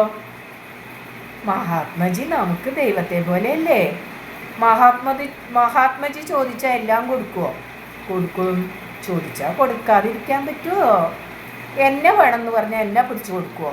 അമ്മമ്മ തക്കളി നിലത്ത് വെച്ച് പൊട്ടിച്ചിരിച്ചു. കമലേ കൊടുക്കില്ല, അത് തീർച്ചയാ. മഹാത്മജിതല്ല, സാക്ഷാൽ ഗുരുവായൂരപ്പം വന്ന് ചോദിച്ചാൽ കമലേ ഞാൻ കൊടുക്കില്ല. ഞങ്ങളുടെ അയൽക്കാരും ബന്ധുക്കളുമായ അമ്പാഴത്തിൽ കുടുംബത്തിന് ഒരിക്കൽ പ്രമാണിയായ ഒരു പാചകക്കാരനുണ്ടായിരുന്നു. 6 അടി ഉയരം വരുന്ന കുഞ്ചു നായർ. ഇടപ്പാൾക്കാരൻ. അമ്പാഴത്തിൽ 5-ാം പുരയുടെയും അടുക്കളയുടെയും വാതിൽപ്പടികൾക്ക് ഉയരമില്ലാത്തതുകൊണ്ടാവാം കുഞ്ചു നായർ കൂനി നടക്കുവാൻ ശീലിച്ചത്. അയാളുടെ വായിൽ സദാസമയവും വെറ്റിലയുടെയും പുകയിലയുടെയും ചുവന്ന മിശ്രിതമുണ്ടായിരുന്നു. ഇടയ്ക്കിടയ്ക്ക് ശുദ്ധവായുവിനായി ഉയരുന്ന മത്സ്യം പോലെ അയാൾ ഇരുണ്ട അകത്തളത്തിൽ നിന്ന് പുറത്തു കടന്ന് ഒരു കൈകൊണ്ട് കോലായിൻ്റെ മല്ല് പിടിച്ച് പുറത്തേക്ക് കുനിഞ്ഞ് ശക്തിയായി തുപ്പുക പതിവായിരുന്നു. കുഞ്ചുനായരുടെ അഭിപ്രായ പ്രകടനങ്ങളെ എതിർക്കുവാൻ ആരും മുതിർന്നില്ല. ലോകത്തിൽ നടക്കുന്ന എല്ലാ സംഭവങ്ങളെപ്പറ്റിയും അയാൾക്ക് വ്യക്തമായ അഭിപ്രായമുണ്ടായിരുന്നു. അമ്പാഴത്തേൽ കുടുംബം ഒരു കൂട്ടുകുടുംബമായിരുന്നു, സമ്പന്നമായ കുടുംബം. ആ കാലത്ത് തറവാട് ഭാഗിക്കുന്നതിനെ പറ്റിയൊന്നും ആരും ആലോചിച്ചിരുന്നില്ല. കുഞ്ചുനായരുടെ വിഭവങ്ങൾ അവർക്കെല്ലാവർക്കും ഇഷ്ടപ്പെട്ടിരുന്നു. അയാൾ മരിച്ചതിനു ശേഷം വന്ന പാചകക്കാരുടെ സ്റ്റാൻഡേർഡ് മോശമായിരുന്നു. എല്ലാവർക്കും ഭക്ഷണം രുചിക്കാതെയായി. അതായിരുന്നു തറവാട് ഭാഗിക്കാനുള്ള മുഖ്യ കാരണം. അവിടെ എന്നോടൊപ്പം കളിച്ചു വളർന്ന കുട്ടികളാണ് ഈ രഹസ്യങ്ങൾ എന്നെ ധരിപ്പിച്ചത്. അമ്പാഴത്തേൽ വീട് കാഴ്ചയിൽ മനോഹരമായിരുന്നു. കിഴക്ക് വശത്ത് ചാമ്പയ്ക്ക മരങ്ങളും പലതരം ചെമ്പരത്തിച്ചെടികളും മന്ദാരവും വളർന്നു നിന്ന തോട്ടമുണ്ടായിരുന്നു. കിഴക്കേ മുറ്റത്തെ നിഴലിലാഴ്ത്തിക്കൊണ്ട് ബിലാത്തിമാവ് നിന്നിരുന്നു. വിശാലമായ ഉമ്മറത്ത് 3 തൂണുകളുണ്ടായിരുന്നു. ഇരിക്കാൻ സിമൻറ്റു തിണ്ണകളും. ഉമ്മറത്ത് ഒരു ചൂരൽക്കട്ടിലിൽ കാരണവരായ കേശവദാസ് മേനോൻ ചാരിക്കിടക്കും. അടുത്ത തിണ്ണമേൽ മണ്ണാങ്കണ്ടൻ എന്ന ഓമന പേര് വഹിക്കുന്ന കാര്യസ്ഥൻ ഇരിക്കുന്നുണ്ടാവും. കേശവദാസ് മേനോൻ വീക്കിലിയിലെ ചിത്രപ്രശ്നങ്ങളെ കൈകാര്യം ചെയ്യാൻ മിടുക്കനായിരുന്നു. തക്ക വാക്കു കിട്ടാതെ വരുമ്പോൾ അദ്ദേഹം പറയും, വാക്ക് കിട്ടണില്ലല്ലോ മണ്ണാങ്കണ്ട. ഗുരുവായൂരപ്പനെ മനസ്സിലങ്ങോട്ട് നിരൂപിക്കുക. എന്നാൽ ഇവിടത്തേക്ക് ഏത് വാക്കും കിട്ടും, സംശയമില്ല. ഒരിക്കൽ കേശവദാസ് മേനോന് തപ്പാൽ വഴി 50 രൂപ കിട്ടി. 1000 ഉറുപ്പിക കളഞ്ഞിട്ട് ഇപ്പോൾ 50എങ്കിലും കിട്ടിയില്ലോ. അദ്ദേഹം ചിരിച്ചുകൊണ്ട് പറഞ്ഞു. ഇവിടുത്തെ നല്ല കാലം വരണേൻ്റെ ലക്ഷണമുണ്ട്, മണ്ണാങ്കണ്ടൻ പറഞ്ഞു. നാലപ്പാട്ട് പാചകത്തിനായി അക്കാലത്ത് ഒരു ചാപ്പൻ നായർ ഉണ്ടായിരുന്നു. അയാൾ വെറും ഒരു ഗ്രാമീണൻ. പുന്നയൂർക്കുളത്തുണ്ടായിരുന്ന ചാപ്പൻ നായർ എന്ന മിലിറ്ററിക്കാരനെ പോലെ ഇംഗ്ലീഷും ഹിന്ദുസ്ഥാനിയും ഒന്നും നാലപ്പാട്ട ചാപ്പൻ നായർക്ക് അറിയുമായിരുന്നില്ല. അയാളുടെ കുമ്പളങ്ങ സാമ്പാറിൻ്റെ മണം അനുഭവിച്ചറിഞ്ഞ ഒരാൾക്ക് പിന്നീട് അത് മറക്കുവാൻ കഴിയുമായിരുന്നില്ല. അതുകൊണ്ടാവണം അമ്പാഴത്തേൽ വീട്ടിലെ കുട്ടികൾ മിക്ക ദിവസങ്ങളിലും നാലപ്പാട്ട് വന്ന് ഊണ് കഴിച്ചു പോയത്. അമ്പാഴത്തേൽ എല്ലാ വ്യാഴാഴ്ചയും ആട്ടിറച്ചി വരട്ടാറുണ്ടായിരുന്നു. നാലപ്പാട്ടുകാർ സസ്യബുക്കുകളായിരുന്നു. ഉള്ളിയും വെളുത്തുള്ളിയും അവിടെ ഒരിക്കലും ഉപയോഗിച്ചിരുന്നില്ല. അതുകൊണ്ടാവാം ആദ്യമായി ഞാൻ അമ്പാഴത്തേൽ ഊണ് കഴിച്ചപ്പോൾ എനിക്ക് ആഹാരത്തിൻ്റെ പ്രത്യേക ചുവ തീരെ ഇഷ്ടപ്പെടാത്തത്. നാലപ്പാട്ടെ സ്ത്രീകൾ മറ്റു വീടുകളിൽ നിന്ന് ഭക്ഷണം കഴിക്കാറില്ല. അന്യരുടെ മുമ്പിൽ വെച്ച് ഒന്നും കഴിക്കുകയില്ല. പിന്നീട് സ്കൂളും കോളേജും പരിഷ്കാരവും മറ്റും വന്നു ചേർന്നപ്പോൾ ജീവിത രീതി പുതുക്കി എഴുതേണ്ടി വന്നു എല്ലാവർക്കും. ഒരിക്കൽ അമ്പാഴത്തേൽ പോയി മടങ്ങിയെത്തിയപ്പോൾ അമ്മമ്മ എന്നോട് ചോദിച്ചു, കാളനിലും ഓലനിലും എരിശ്ശേരിയിലും ഒക്കെ ഉള്ളി ഉണ്ടായിരുന്നുവോ? പയറ് വറുത്ത് തരിയാക്കി വേവിച്ച കറി കൂട്ടിയാണ് ഞാൻ ആഹാരം കഴിച്ചിരുന്നത്. അമ്പാഴത്തേൽ അത്താഴത്തിന് അമ്മമ്മ പ്രതീക്ഷിച്ചതുപോലെ നാടൻ സദ്യയൊന്നും ഉണ്ടായിരുന്നില്ല. ഞാൻ എൻ്റെ സ്നേഹിതയുടെ നിർബന്ധത്തിന് വഴങ്ങി ആ വീട്ടിൽ അന്തി ഉറങ്ങി 5 or 6 തവണ. ഒടുവിൽ അവിടേക്ക് തന്നെ ഒരു വധുവായി വരേണ്ടി വരുമെന്ന് ബാല്യകാലത്തിൽ വിചാരിച്ചിട്ടേയില്ല. നാലപ്പാട്ടെ ചാപ്പൻ നായർ ഭക്തനായിരുന്നു. അയാളുടെ നെറ്റിമേൽ പകലൊക്കെ ചന്ദനക്കുറിയും സന്ധ്യയ്ക്കു ശേഷം ഭസ്മക്കുറിയും കാണാമായിരുന്നു. 5 രൂപയായിരുന്നു മാസശമ്പളം. ആദ്യ വാരത്തിൽ തന്നെ ചെറിയ തുകകളായി അത് മുഴുവനും അയാൾ അമ്മമ്മയുടെ പക്കൽ നിന്ന് മുൻകൂറായി മേടിച്ചു കഴിഞ്ഞിരിക്കും. 1-ാം തീയതി എട്ടണയോ മറ്റോ ബാക്കിയായത് അമ്മമ്മ എഴുത്തുപെട്ടിയിൽ നിന്ന് എടുത്തു ചാപ്പൻ നായർക്ക് കൊടുക്കും. മാസത്തിലൊരിക്കൽ അയാൾ വരയൻ ഷർട്ട് എടുത്തു ധരിച്ച് തൻ്റെ ഗ്രാമത്തിലേക്ക് യാത്രയാവും. ഒരു രാത്രിക്കു ശേഷം മടങ്ങുകയും ചെയ്യും. പോകുമ്പോൾ കടലാസ് പൊതിയിൽ നെയ്യപ്പവും ശർക്കര വെല്ലവും കൊണ്ടുപോകും. അയാളുടെ ഭാര്യയ്ക്കാവും. വേലക്കാരി പറയും, മാസത്തിലൊരിക്കൽ കാണാൻ ചെല്ലുമ്പോൾ വെറും കൈയായിട്ട് പോയിക്കൂടാലോ. അയാൾ ഒരു പാവ, ഒരു സാത്വികൻ. ആയിടയ്ക്കാണ് തെണ്ടിയത്ത് ജോലി ചെയ്തിരുന്ന ലക്ഷ്മി എന്ന സ്ത്രീ പച്ചച്ചാണകം തിന്നത്. കുറച്ചൊന്നുമല്ല, ഒരു കിണ്ണം നിറച്ച്. മുറ്റം തൂത്തുവാരുന്ന ഉണ്ണിമായയാണ് ഞങ്ങൾക്ക് വിവരം കൊണ്ടുവന്ന് തന്നത്. ആ ഒരു കുന്തി പച്ചച്ചാണകം തിന്ന മൂക്കുത്തി തരാമെന്ന് തെണ്ടിയത്ത് ആൺകുട്ടികൾ പറഞ്ഞു അത്രേ. ഉടനെ ലക്ഷ്മി ചാണകം വാരിക്കൊണ്ട് വന്ന് തിന്നു തുടങ്ങി. ഒക്കെ തിന്നു കഴിഞ്ഞപ്പോൾ യജമാനൻ പറഞ്ഞു, നീ ഇത്ര വൃത്തിയില്ലാത്തോളാണെന്ന് ഇപ്പോഴേ അറിഞ്ഞുള്ളൂ. ഇനി ഇവിടെ ജോലിക്ക് വരണ്ട. അവർക്ക് അത് അർഹിക്കുന്ന ശിക്ഷയായി അമ്മമ്മ പറഞ്ഞു. ആസത്ത് നിസ്തേജ. പക്ഷേ ഒരാഴ്ച കഴിഞ്ഞപ്പോൾ ലക്ഷ്മി തൻ്റെ പഴയ ഉദ്യോഗത്തിൽ പ്രവേശിച്ചു. പഴയ ലക്ഷ്മി എന്ന പേരുമായി. പച്ചച്ചാണകന്തീനി എന്ന പേരിൽ അവൾ നാട്ടിൽ അറിയപ്പെട്ടു തുടങ്ങി. പിന്നീട് അവരെ അടുക്കളയിൽ ആരും കയറ്റാതെയായി. അടിച്ചു വാരാനും നിലം മെഴുകാനും മാത്രമേ അവരെ വിളിച്ചുള്ളൂ. ഞങ്ങളുടെ ഒരയൽക്കാരന് ആ കാലത്ത് പെട്ടെന്ന് ഭ്രാന്ത് പിടിപെട്ടു. അയാൾ താടി വടിക്കാതെ മുടിയും നീട്ടി കുളിയും ഉറക്കവും തീരെ ഉപേക്ഷിച്ച് മുറ്റത്തെ പൂഴിയിൽ സൂര്യനെ നോക്കി ഇരിപ്പായി. ഒരു ദിവസം അമ്മയുടെ അമ്മാമനും അദ്ദേഹത്തിൻ്റെ സ്നേഹിതൻ മാരാത്തട്ടിൽ ശങ്കരൻ നായരും ആ വഴിക്ക് നടന്നപ്പോൾ ഭ്രാന്ത് പിടിച്ച യുവാവ് എഴുന്നേറ്റ് നിന്ന് അവരെ സലാം വെച്ചു. കാന്തി ജയ്, കസ്തൂരിബായ് ജയ്, അയാൾ ഉറക്കെ വിളിച്ചു പറഞ്ഞു. അമ്മാമൻ കുറേ നേരം അത് ആവർത്തിച്ച് പറഞ്ഞുകൊണ്ട് ഞങ്ങളെ എല്ലാവരെയും ചിരിപ്പിച്ചു. അവന് നല്ല ഭ്രാന്താ പിടിവിട്ടിരിക്കണ്. നല്ല കാര്യമാണല്ലോ അവൻ പറഞ്ഞത്. അമ്മാമനെ കണ്ടിട്ടാ കസ്തൂർബായി ആണെന്ന് തോന്നിയത്, അതോ ശങ്കരൻ നായരെ കണ്ടിട്ടാ? ഞാൻ അമ്മമ്മയോട് ചോദിച്ചു. അമ്മമ്മ മറുപടി പറഞ്ഞില്ല. അന്നൊക്കെ നാലപ്പാട്ട് വീട്ടിൽ കക്കൂസുകൾ ഉണ്ടായിരുന്നില്ല. ഏകദേശം ഒരു ഫർലോങ് നടന്നാൽ പടിഞ്ഞാറേ പറമ്പിൽ വടക്കുഭാഗത്ത് സ്ഥിതി ചെയ്യുന്ന മറപ്പുര കാണാം. അതിൽ സ്ത്രീകൾക്കും പുരുഷന്മാർക്കും വെവ്വേറെ മുറികളുണ്ടായിരുന്നു. ഓരോ മുറിയിലും 2 പേർക്ക് ഇരിക്കുവാനുള്ള സൗകര്യവും. മറപ്പുരയുടെ പിന്നിൽ കോളാമ്പിപ്പൂക്കൾ സമൃദ്ധമായി വളർന്നു നിന്നിരുന്നു 2 എരിക്കിൻ ചെടികളും. വീട്ടിലെ വേലക്കാർ മറപ്പുര ഉപയോഗിച്ചിരുന്നില്ല. ഉപയോഗിക്കാൻ അധികാരമില്ലാഞ്ഞിട്ടല്ല, ഉപയോഗിക്കാൻ താല്പര്യമില്ലാത്തതുകൊണ്ട് തന്നെ. അവർ സന്ധ്യാനേരത്ത് ഒരു സംഘമായി പടിഞ്ഞാറേ പറമ്പിലേക്കും വടക്കേ തോട്ടിലേക്കും നടക്കും. നെല്ലിയുടെ ചുവട്ടിൽ ഒരു തേരുവാഴ്ചയുണ്ടെന്ന് പറഞ്ഞു വരുത്തിയതും അവരൊക്കെ തന്നെ. ആരും അങ്ങോട്ട് സന്ധ്യാനേരത്ത് പോവാതിരിക്കുവാൻ അവർ കണ്ടുവെച്ച ഉപായമായിരുന്നിരിക്കണം ആ കഥ. ഇരുട്ടിൽ നിന്ന് അവർ അന്യോന്യം സംസാരിക്കാറുണ്ടായിരുന്നു. ഇടയ്ക്ക് വടക്കേ കോലായിലിരുന്നാൽ ദൂരെ പരക്കുന്ന മഞ്ഞിൽ നിന്നും അവരുടെ വാക്കുകൾ പെറുക്കിയെടുക്കാൻ എനിക്ക് കഴിഞ്ഞു. എന്നെ അവർ ഒരിക്കലും പറമ്പിലേക്ക് കൊണ്ടുപോയില്ല. പാമ്പുണ്ടാകും എന്ന് പറഞ്ഞ് പേടിപ്പെടുത്തുവാൻ അവർ ശ്രമിച്ചു. നാലപ്പാട്ട് പാമ്പുകൾ ജീവിച്ചിരുന്നു. ഒരു ദിവസം രാവിലെ ഉമ്മറപ്പടിമേൽ എണ്ണ തേച്ചു മിനുക്കിയതെന്ന പോലെ തിളങ്ങുന്ന ഒരു കൃഷ്ണസർപ്പം കാണപ്പെട്ടു. അതിനെ കുടത്തിലാക്കാൻ ശ്രമിക്കുമ്പോൾ അത് എല്ലാവരുടെയും കൺമുമ്പിൽ തന്നെ പെട്ടെന്ന് അപ്രത്യക്ഷമായി. പിന്നീട് അതിനെ ചിലർ പാമ്പിൻകാവിൽ കണ്ടുവെന്ന് കേട്ടു.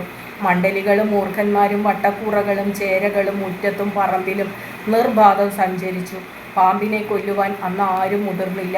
പാമ്പിനെ കൊന്നാൽ അതിൻ്റെ ശാപം സന്തതികൾക്കും കിട്ടുമെന്ന് എല്ലാവരും ഭയന്നു. നാലപ്പാട്ടും പരിസരത്തും പല ജീവികളും ഞങ്ങളോടൊത്ത് ജീവിച്ചു. കിഴക്കേ മുറ്റത്തുണ്ടായിരുന്ന അമരപ്പന്തലിൽ 1000ഓളം നീലവണ്ടുകൾ സദാസമയവും പറന്നുകൊണ്ടിരുന്നു. കുളത്തിലെ ചീങ്കണ്ണികൾ ഇടയ്ക്കിടയ്ക്ക് കരക്കു കയറി വെയിലിൽ കിടന്നു മയങ്ങി. ചുവരിൽ എട്ടുകാലികളും തേളുകളും ഇടയ്ക്കിടയ്ക്ക് പ്രത്യക്ഷപ്പെട്ടു. വേലിക്കൽ കീരിക്കുടുംബങ്ങളും. ഇവയുടെ നടുവിൽ യാതൊരു ശത്രുതാഭാവവുമില്ലാതെ ഞങ്ങൾ ജീവിച്ചു. ചവിട്ടുപടികൾക്കിടയിൽ ഓറഞ്ച് നിറമുള്ള അരണകൾ വിശ്രമിച്ചു. കുളിമുറിയിൽ പഴുതാരകളും. എന്നിട്ടും ഞങ്ങളിൽ ഭയം വളർന്നതേയില്ല. അവരാരും ഞങ്ങളുടെ ശത്രുക്കളല്ല എന്നു ഞങ്ങൾ വിശ്വസിച്ചു പോന്നു. നാരകമരങ്ങളുടെ കൊമ്പുകളിൽ പച്ചപ്പാമ്പുകൾ നീങ്ങി, ഭയങ്കര വിഷമുള്ളവ. എന്നിട്ടും ഞങ്ങൾ കടുകപ്പുളി നാരകങ്ങൾ പൊട്ടിച്ചെടുത്തു. വല്യമ്മയ്ക്ക് അച്ചാറുണ്ടാക്കാൻ കൊടുത്തേൽപ്പിച്ചു. വല്യമ്മ തന്നെയാണ് വറ്റലുകൾ ഉണ്ടാക്കിയിരുന്നത്. ഇളവൻ്റെയും മത്തൻ്റെയും തോലും കൈപ്പയ്ക്കയും പച്ചപ്പയറും അവർ ഉപ്പുവെള്ളത്തിൽ മുക്കി മുറങ്ങളിൽ വെച്ച് ഉണക്കി. ചിലപ്പോൾ കിണറ്റിൻകരയിൽ വളർന്നു നിന്ന മടത്തിൻകാളിയും അവർ ഉപയോഗിച്ചിരുന്നു. നെല്ലുപുഴുങ്ങലിൻ്റെ ചുമതല വഹിച്ചിരുന്നത് മുത്തശ്ശിയായിരുന്നു, അമ്മമ്മയുടെ അമ്മ.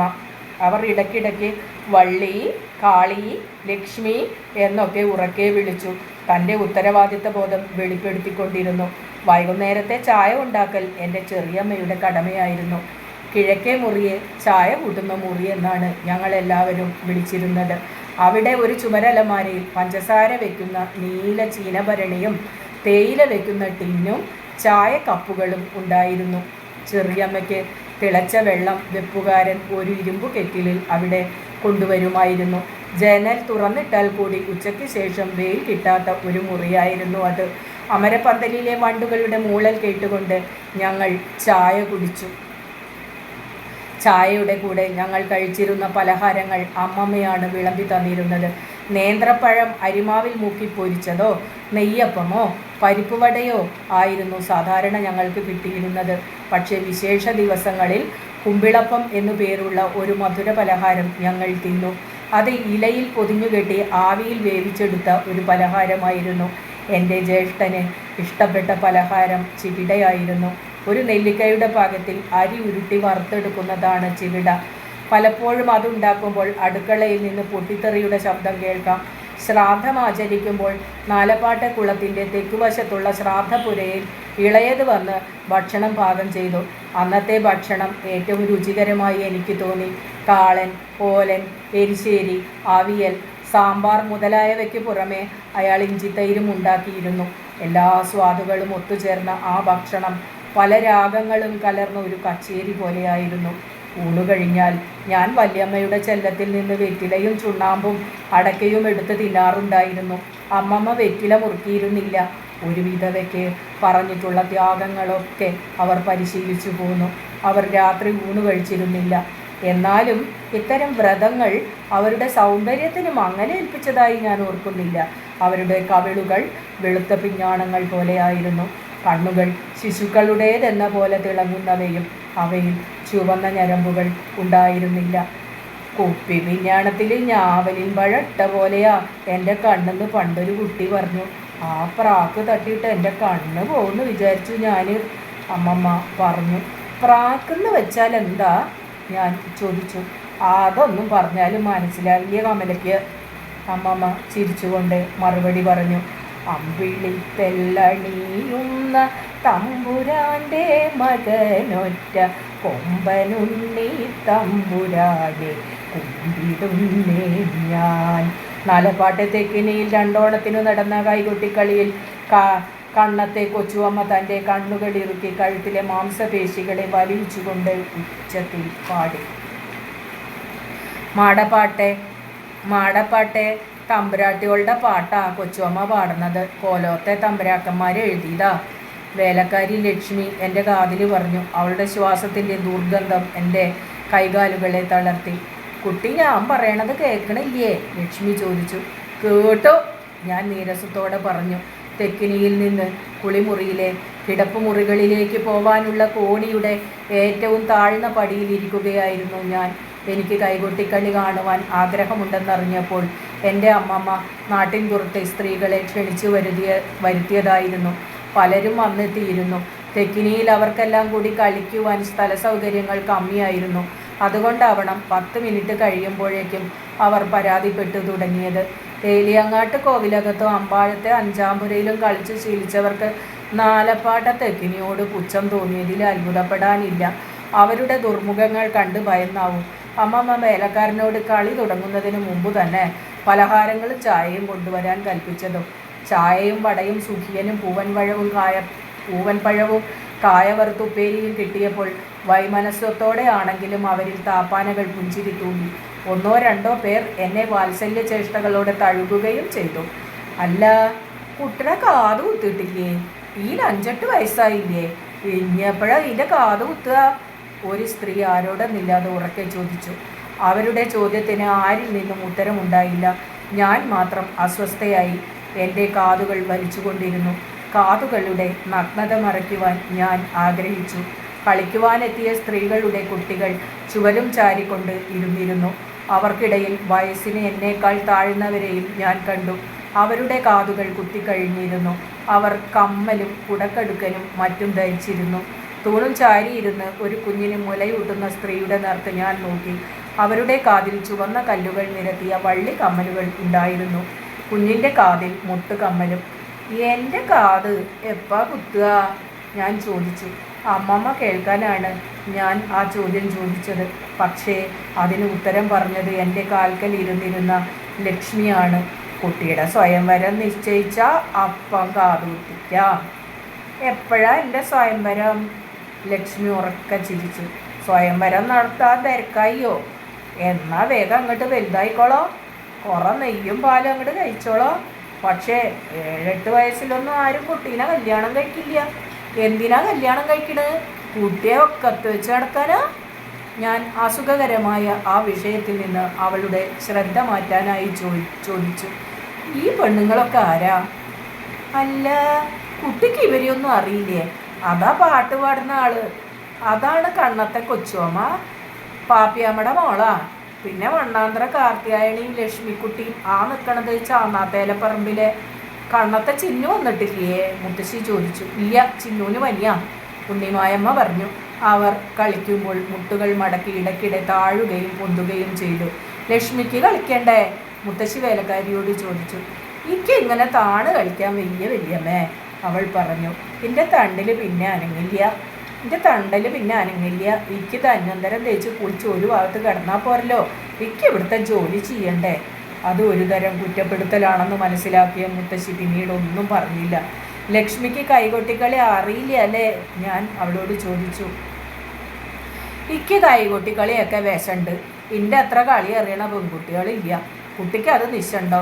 ഒരു തവണ മുക്കാല അമ്പലപ്പറമ്പിൽ കളിയുണ്ടായിരുന്നു. എന്നെ നിർബന്ധിച്ച് കളിപ്പിച്ചു. കുട്ടി ഉണ്ണിമേനെ കേട്ടിട്ടില്ലേ? കണ്ടിരിക്കില്ല. ലോകം മുഴുവനും പേരുകേട്ട മനുഷ്യനാ. കാണാനും സ്വന്തം രാജാവ് പോലെ ഇരിക്കും. വെളുത്ത് തടിച്ച് മുടിയൊക്കെ ചുരുണ്ടിട്ട് അയാൾ എൻ്റെ ഫോട്ടോ എടുത്തു. എൻ്റെ കളി അയാൾക്ക് അത്ര പിടിച്ചു. ഫോട്ടോ എടുക്കണമെന്ന് പറഞ്ഞപ്പോഴേ ഞാൻ അങ്ങോട്ട് ഇല്ലാണ്ടായി. അയാൾ അവിടെ നിൽക്കണവരോട് ചോദിക്കുക, എന്നെ നോക്കിയിട്ടേ, ഈ കുട്ടി എവിടത്തെയാ? ഈ കുട്ടിയുടെ പേരെന്താ? അയ്യോ, എൻ്റെ കുട്ടിയെ ഞാൻ പേടിച്ച് കിടുകിട വരച്ചു തുടങ്ങി. എൻ്റെ അമ്മാമ്മ അത് കേട്ടാൽ ഇന്നേയും കൊല്ലും, ഉണ്ണിമേനെയും കൊല്ലും. ലക്ഷ്മിയുടെ അമ്മാമ്മന് കൈകൊട്ടിക്കളി ഇഷ്ടല്ലേ? ഞാൻ ചോദിച്ചു. കൈകൊട്ടിക്കളിയാ? എൻ്റെ അമ്മാമ്മയ്ക്കാ? എൻ്റെ മൂക്കൊലക്കാവിലെ ഭഗവതി, കുട്ടി എന്തേ നിരീച്ച്? കുട്ടിയുടെ അമ്മാമ്മനെ പോലെയാ എൻ്റെ അമ്മാമ്മന്ന് നിരീച്ചില്ലേ? കൈകൊട്ടിക്കളിയും ഓട്ടം തുള്ളലും നാടകവും ഒക്കെ കണ്ടുകൊണ്ടിരിക്കുക എൻ്റെ അമ്മാമ്മന്ന് നിരീച്ച. എൻ്റെ അമ്മാമ്മ ഒരു ശൂരപരാക്രമിയാ. അമ്മാമ്മ ഉമ്മർത്തിരിക്കുമ്പോൾ ഒരു ചൂള പാടില്ല. അത് ഷണ്ട. നാട്ടുകാർക്കൊക്കെ എൻ്റെ അമ്മാമ്മയെ പേടിയാ. വട്ടൊന്ന് മുറി രണ്ട്. പെണ്ണുങ്ങൾ വീട്ടിൽ നിന്ന് പുറത്തിറങ്ങിയ അമ്മാമ്മ അവരെ കൊല്ലും. അത് തീർച്ചയാ. പെണ്ണായി ജനിച്ചാൽ അടക്കോതുക്കോമാണെന്ന് അമ്മാമ്മ പറയണ്. ഒരു ദിവസം ഒരു വളക്കാരനെ വിളിച്ച് ഞാൻ 2 ഡബ്ബർ വള വാങ്ങി. ഒന്നും പറയണ്ട, കുട്ടിയെ എന്നെ തല്ലി ചതച്ചു. എൻ്റെ കയ്യിൽ അപ്പടി ചൂട് വെച്ചു. കുട്ടിക്ക് കാണാനില്ലേ വരിയായി പുള്ളിയോള് വീട്ടിൽ കത്തിച്ച അമ്മാമ്മ വെച്ചതാ. ജീവൻ പോയിട്ട കുട്ടിയെ. എൻ്റെ ഭഗവാനെ, ഞാൻ ഇനി ആണുങ്ങളായിട്ട് ജന്മമിണ്ടില്ല. ലക്ഷ്മി ശങ്കരനോട് എന്തിനാ സംസാരിക്കണ്? ശങ്കര ആണല്ലേ? ഞാൻ ചോദിച്ചു. ലക്ഷ്മി ഉറക്കെ ചിരിച്ചു. നമ്മുടെ ശങ്കരൻ നായര അതൊരാണും പെണ്ണും അല്ലാത്തോ, അതിനോട് വർത്താനം പറഞ്ഞ അമ്മാമ്മ ചീത്ത പറയില്ല.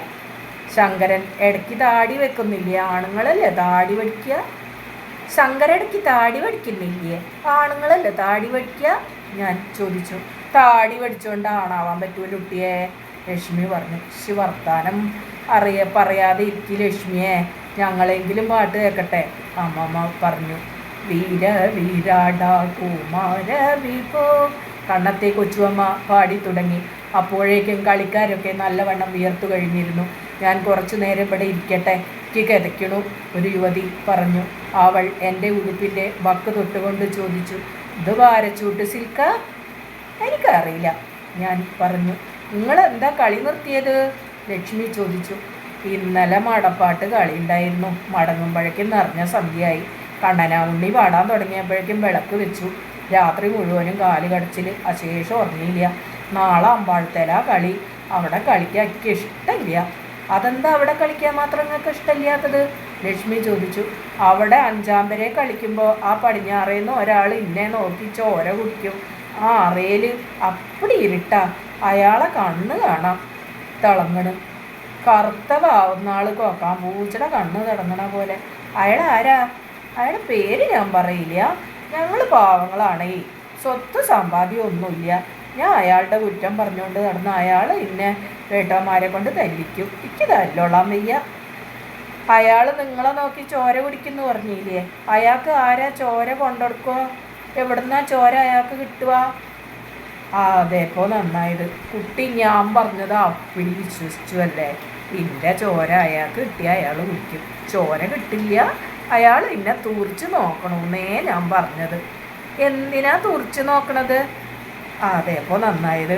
ആണുങ്ങൾ കാണാൻ ചന്തമുള്ള പെണ്ണുങ്ങൾ എന്തിനാ തുറിച്ച് നോക്കണത് എന്ന് കുട്ടി എന്നോട് ചോദിച്ചാൽ ഞാനെന്താ പറയുക? തൊടാൻ കൊതിച്ചിട്ട് തന്നെ.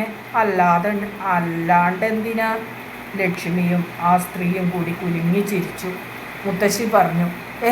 ചിരിക്കാതെ ഇരിക്കി, പാട്ട് കേൾക്കട്ടെ. അപ്പോൾ വടക്കനിയിൽ കൂടി വെളുത്തെടുത്ത് ലക്ഷ്മിക്കുട്ടി ശുഭ്രവസ്ത്രധാരിണിയായി കടന്നു വന്നു. അവരുടെ പുഞ്ചിരി എല്ലാവർക്കും ഇഷ്ടപ്പെട്ടതായി തോന്നി. ലക്ഷ്മിക്കുട്ടിയുടെ പിന്നിൽ മകൾ ബാലയും ഉണ്ടായിരുന്നു. ഞാനും കൂടട്ടെ? ലക്ഷ്മിക്കുട്ടി ചോദിച്ചു. ചേരി, ഞങ്ങൾ കുമ്മിയടി തുടങ്ങാറായി, ഉണ്ണിമായമ്മ വിളിച്ചു പറഞ്ഞു. എന്തേ ഇത്ര വൈകിയത്? കുറെ കോടി അലക്കാണ്ടായിരുന്നു. ഇന്നലെ ചാണവെള്ളത്തിൽ ഇട്ട് വെച്ചതാ. ഒക്കെ വെണ്ണീറ് കലക്കിയ വെള്ളത്തിൽ കുഴിഞ്ഞി. കയ്യുമ്മലെ തോല അപ്പടി പോയി.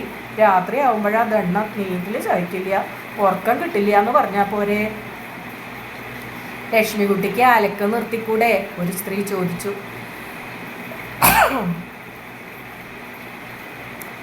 വെളുത്തേടത്ത് ജനിച്ചു വെച്ചിട്ട് മരിക്കണ വരെ ഉണ്ടലക്കണമെന്ന് നിയമമൊന്നുമില്ലല്ലോ. അലക്കാണ്ടേ വയ്ക്കോ? 4 കാശ് അലക്കുന്നല്ലേ കിട്ടണ്. ഈ പെണ്ണിനെ വളർത്തിയെടുത്ത് വല്ലാരെ കൊണ്ട് കല്യാണം കഴിപ്പിക്കണ വരെയെങ്കിലും ഞാൻ തണ്ടിക്കണ്ടേ? ഈ പെണ്ണിന് 2 നേരം കഞ്ഞിയെങ്കിലും കൊടുക്കണ്ടേ? ലക്ഷ്മിക്കുട്ടിയെ പിന്നീട് ആരും വിമർശിച്ചില്ല. അവരും പാട്ടിൽ ചേർന്ന് കുമ്മി അടിക്കുവാൻ തുടങ്ങി. ബാല തൻ്റെ പാവാടയുടെ മടക്കിൽ നിന്ന് 6 ഉരുളം കല്ലുകൾ ഉൾപ്പുറത്തെടുത്ത് എന്നെ കാട്ടി. വരുവോ, നമുക്ക് കോലായിലിരുന്ന് കോട്ടങ്കല്ല് കളിക്കാം, അവൾ പറഞ്ഞു. ഞാൻ വരില്ല, എനിക്ക് കൈകൊട്ടിക്കളി കാണണം. കളിക്കുന്ന സ്ത്രീകളെ നോക്കി ബാല കൊഞ്ഞനം കാട്ടി. ഈ പാട്ടൊക്കെ നമ്മൾ എത്ര തവണ കേട്ടതാ, അവൾ പിറുപിറുത്തു. ബാല ഇവിടെ ഇരിക്കും. ഞാൻ കോണിച്ചുവട്ടിലേക്ക് കൈ ചൂണ്ടി പറഞ്ഞു. കോണിച്ചുവട്ടിലെ പഴയ ചവിട്ടിയിൽ അവൾ ഇരുന്നു, തൻ്റെ പാവാട പൊക്കിക്കൊണ്ട്. പുതിയ പാവാടയാ? പുതിയ പാവാടയാ, അത് മുഷിഞ്ഞ ഇല്ല അമ്മ തല്ലും, അവൾ ചിരിച്ചുകൊണ്ട് പറഞ്ഞു. ബാല നന്നായിട്ടുണ്ട് കേട്ടോ, ലക്ഷ്മി പറഞ്ഞു. കർക്കിടമാസമായിട്ട് ബാല ആകെ ശ്രീത്തം വെച്ചു. ഞാൻ ദിവസവും ഒരു പച്ചക്കോയിമട്ട കഴിക്കുന്നുണ്ട്. അത് അങ്ങോട്ട് കുടിച്ചിട്ട് അതിൻ്റെ തോട്ടിൽ നല്ലെണ്ണ ഒഴിച്ച് അതും കൂടി ഞാനങ്ങോട്ട് കുടിക്കും. അതാണ് എൻ്റെ മരുന്ന്. എൻ്റെ അമ്മയും കുടിക്കുന്നുണ്ട്. എൻ്റെ അമ്മ തടിച്ചിട്ടുണ്ടെന്ന് ഇന്നലെ മാരാര് പറഞ്ഞു. ഏത് മാരാര്? ലക്ഷ്മി ബാലയുടെ ചുമലുകൾ മുറുക്കി പിടിച്ചുകൊണ്ട് ചോദിച്ചു. ഏത് മാരാരാ പറഞ്ഞത്? ഒരു മാരാര്. ഏത് മാരാരെന്ന് ഞാൻ ചോദിച്ചത്? ഈ കീശില്ല. ഈ ലോകത്തിൽ എത്ര മാരാരുണ്ടാവും? അതിൽ ഒരു മാരാര്. എനിക്ക് അത്രേ നിശ്ചയുള്ളൂ. അമ്പടി, ഒരു മുഴ ഉയരം വെച്ചപ്പോഴേക്കും പെണ്ണിൻ്റെ പത്രാസ് കണ്ടുവോ? വിളഞ്ഞ വിത്തായി പെണ്ണ്. ഞാൻ എൻ്റെ അഹമ്മദിയൊക്കെ മാറ്റും. എൻ്റെ അമ്മയോട് പറഞ്ഞു കൊടുക്കുക, അത്രയ്ക്ക് വിളയണ്ട പെണ്ണേ. ബാല സഹതാപത്തിന് യാചിക്കുന്നത് പോലെ എൻ്റെ നേർക്ക് തൻ്റെ വലിയ കണ്ണുകൾ ഉയർത്തി. പങ്കജാക്ഷൻ കടൽ വർണ്ണൻ വാസുദേവൻ ജഗന്നാഥൻ, ഉണ്ണിമായമ്മ ഉറക്കെ പാടി. വിയർത്തു ചുവന്ന മുഖത്ത് രൗദ്രഭാവം ഞാൻ കണ്ടു. എൻ്റെ അമ്മയും മുത്തശ്ശിയും അമ്മാമൻ്റെ അമ്മയും ചെറിയമ്മയും കളി നോക്കി കാണുകയായിരുന്നു. എൻ്റെ കൂടെ കല്ല് കളിക്കാൻ വരില്ല അല്ലേ? ബാല ചോദിച്ചു. ഞാനും ബാലയും വീട്ടിന് പുറത്തു കിടന്നു. മുറ്റത്തെ മണ്ണിൽ പാവാട പൊക്കിയിരിക്കുമ്പോൾ ബാല പറഞ്ഞു. എനിക്ക് പാട്ട് വലിയ ഇഷ്ടമാണ്, പക്ഷെ എല്ലാവരും കൂടി തൊള്ള പൊളിക്കുമ്പോൾ എൻ്റെ ചെവി പൊട്ടണ പോലെ എനിക്ക് തോന്നും. എനിക്കും ചെവി വേദനിക്കുന്നു, ഞാൻ പറഞ്ഞു. 2 ചെവിയിലും ഓരോ വിരലിട്ട് നോക്ക്, എന്നാലേ നമുക്ക് കടലിൻ്റെ ശബ്ദം കേൾക്കാം, ബാല പറഞ്ഞു. ചൂണ്ടാണി വിരലുകൾ കൊണ്ട് കാതുകൾ അടച്ചപ്പോൾ 1 നാഴിക ദൂരത്ത് സ്ഥിതി ചെയ്തിരുന്ന അറബിക്കടലിൻ്റെ ഈരമ്പം ഞാനും കേട്ടു.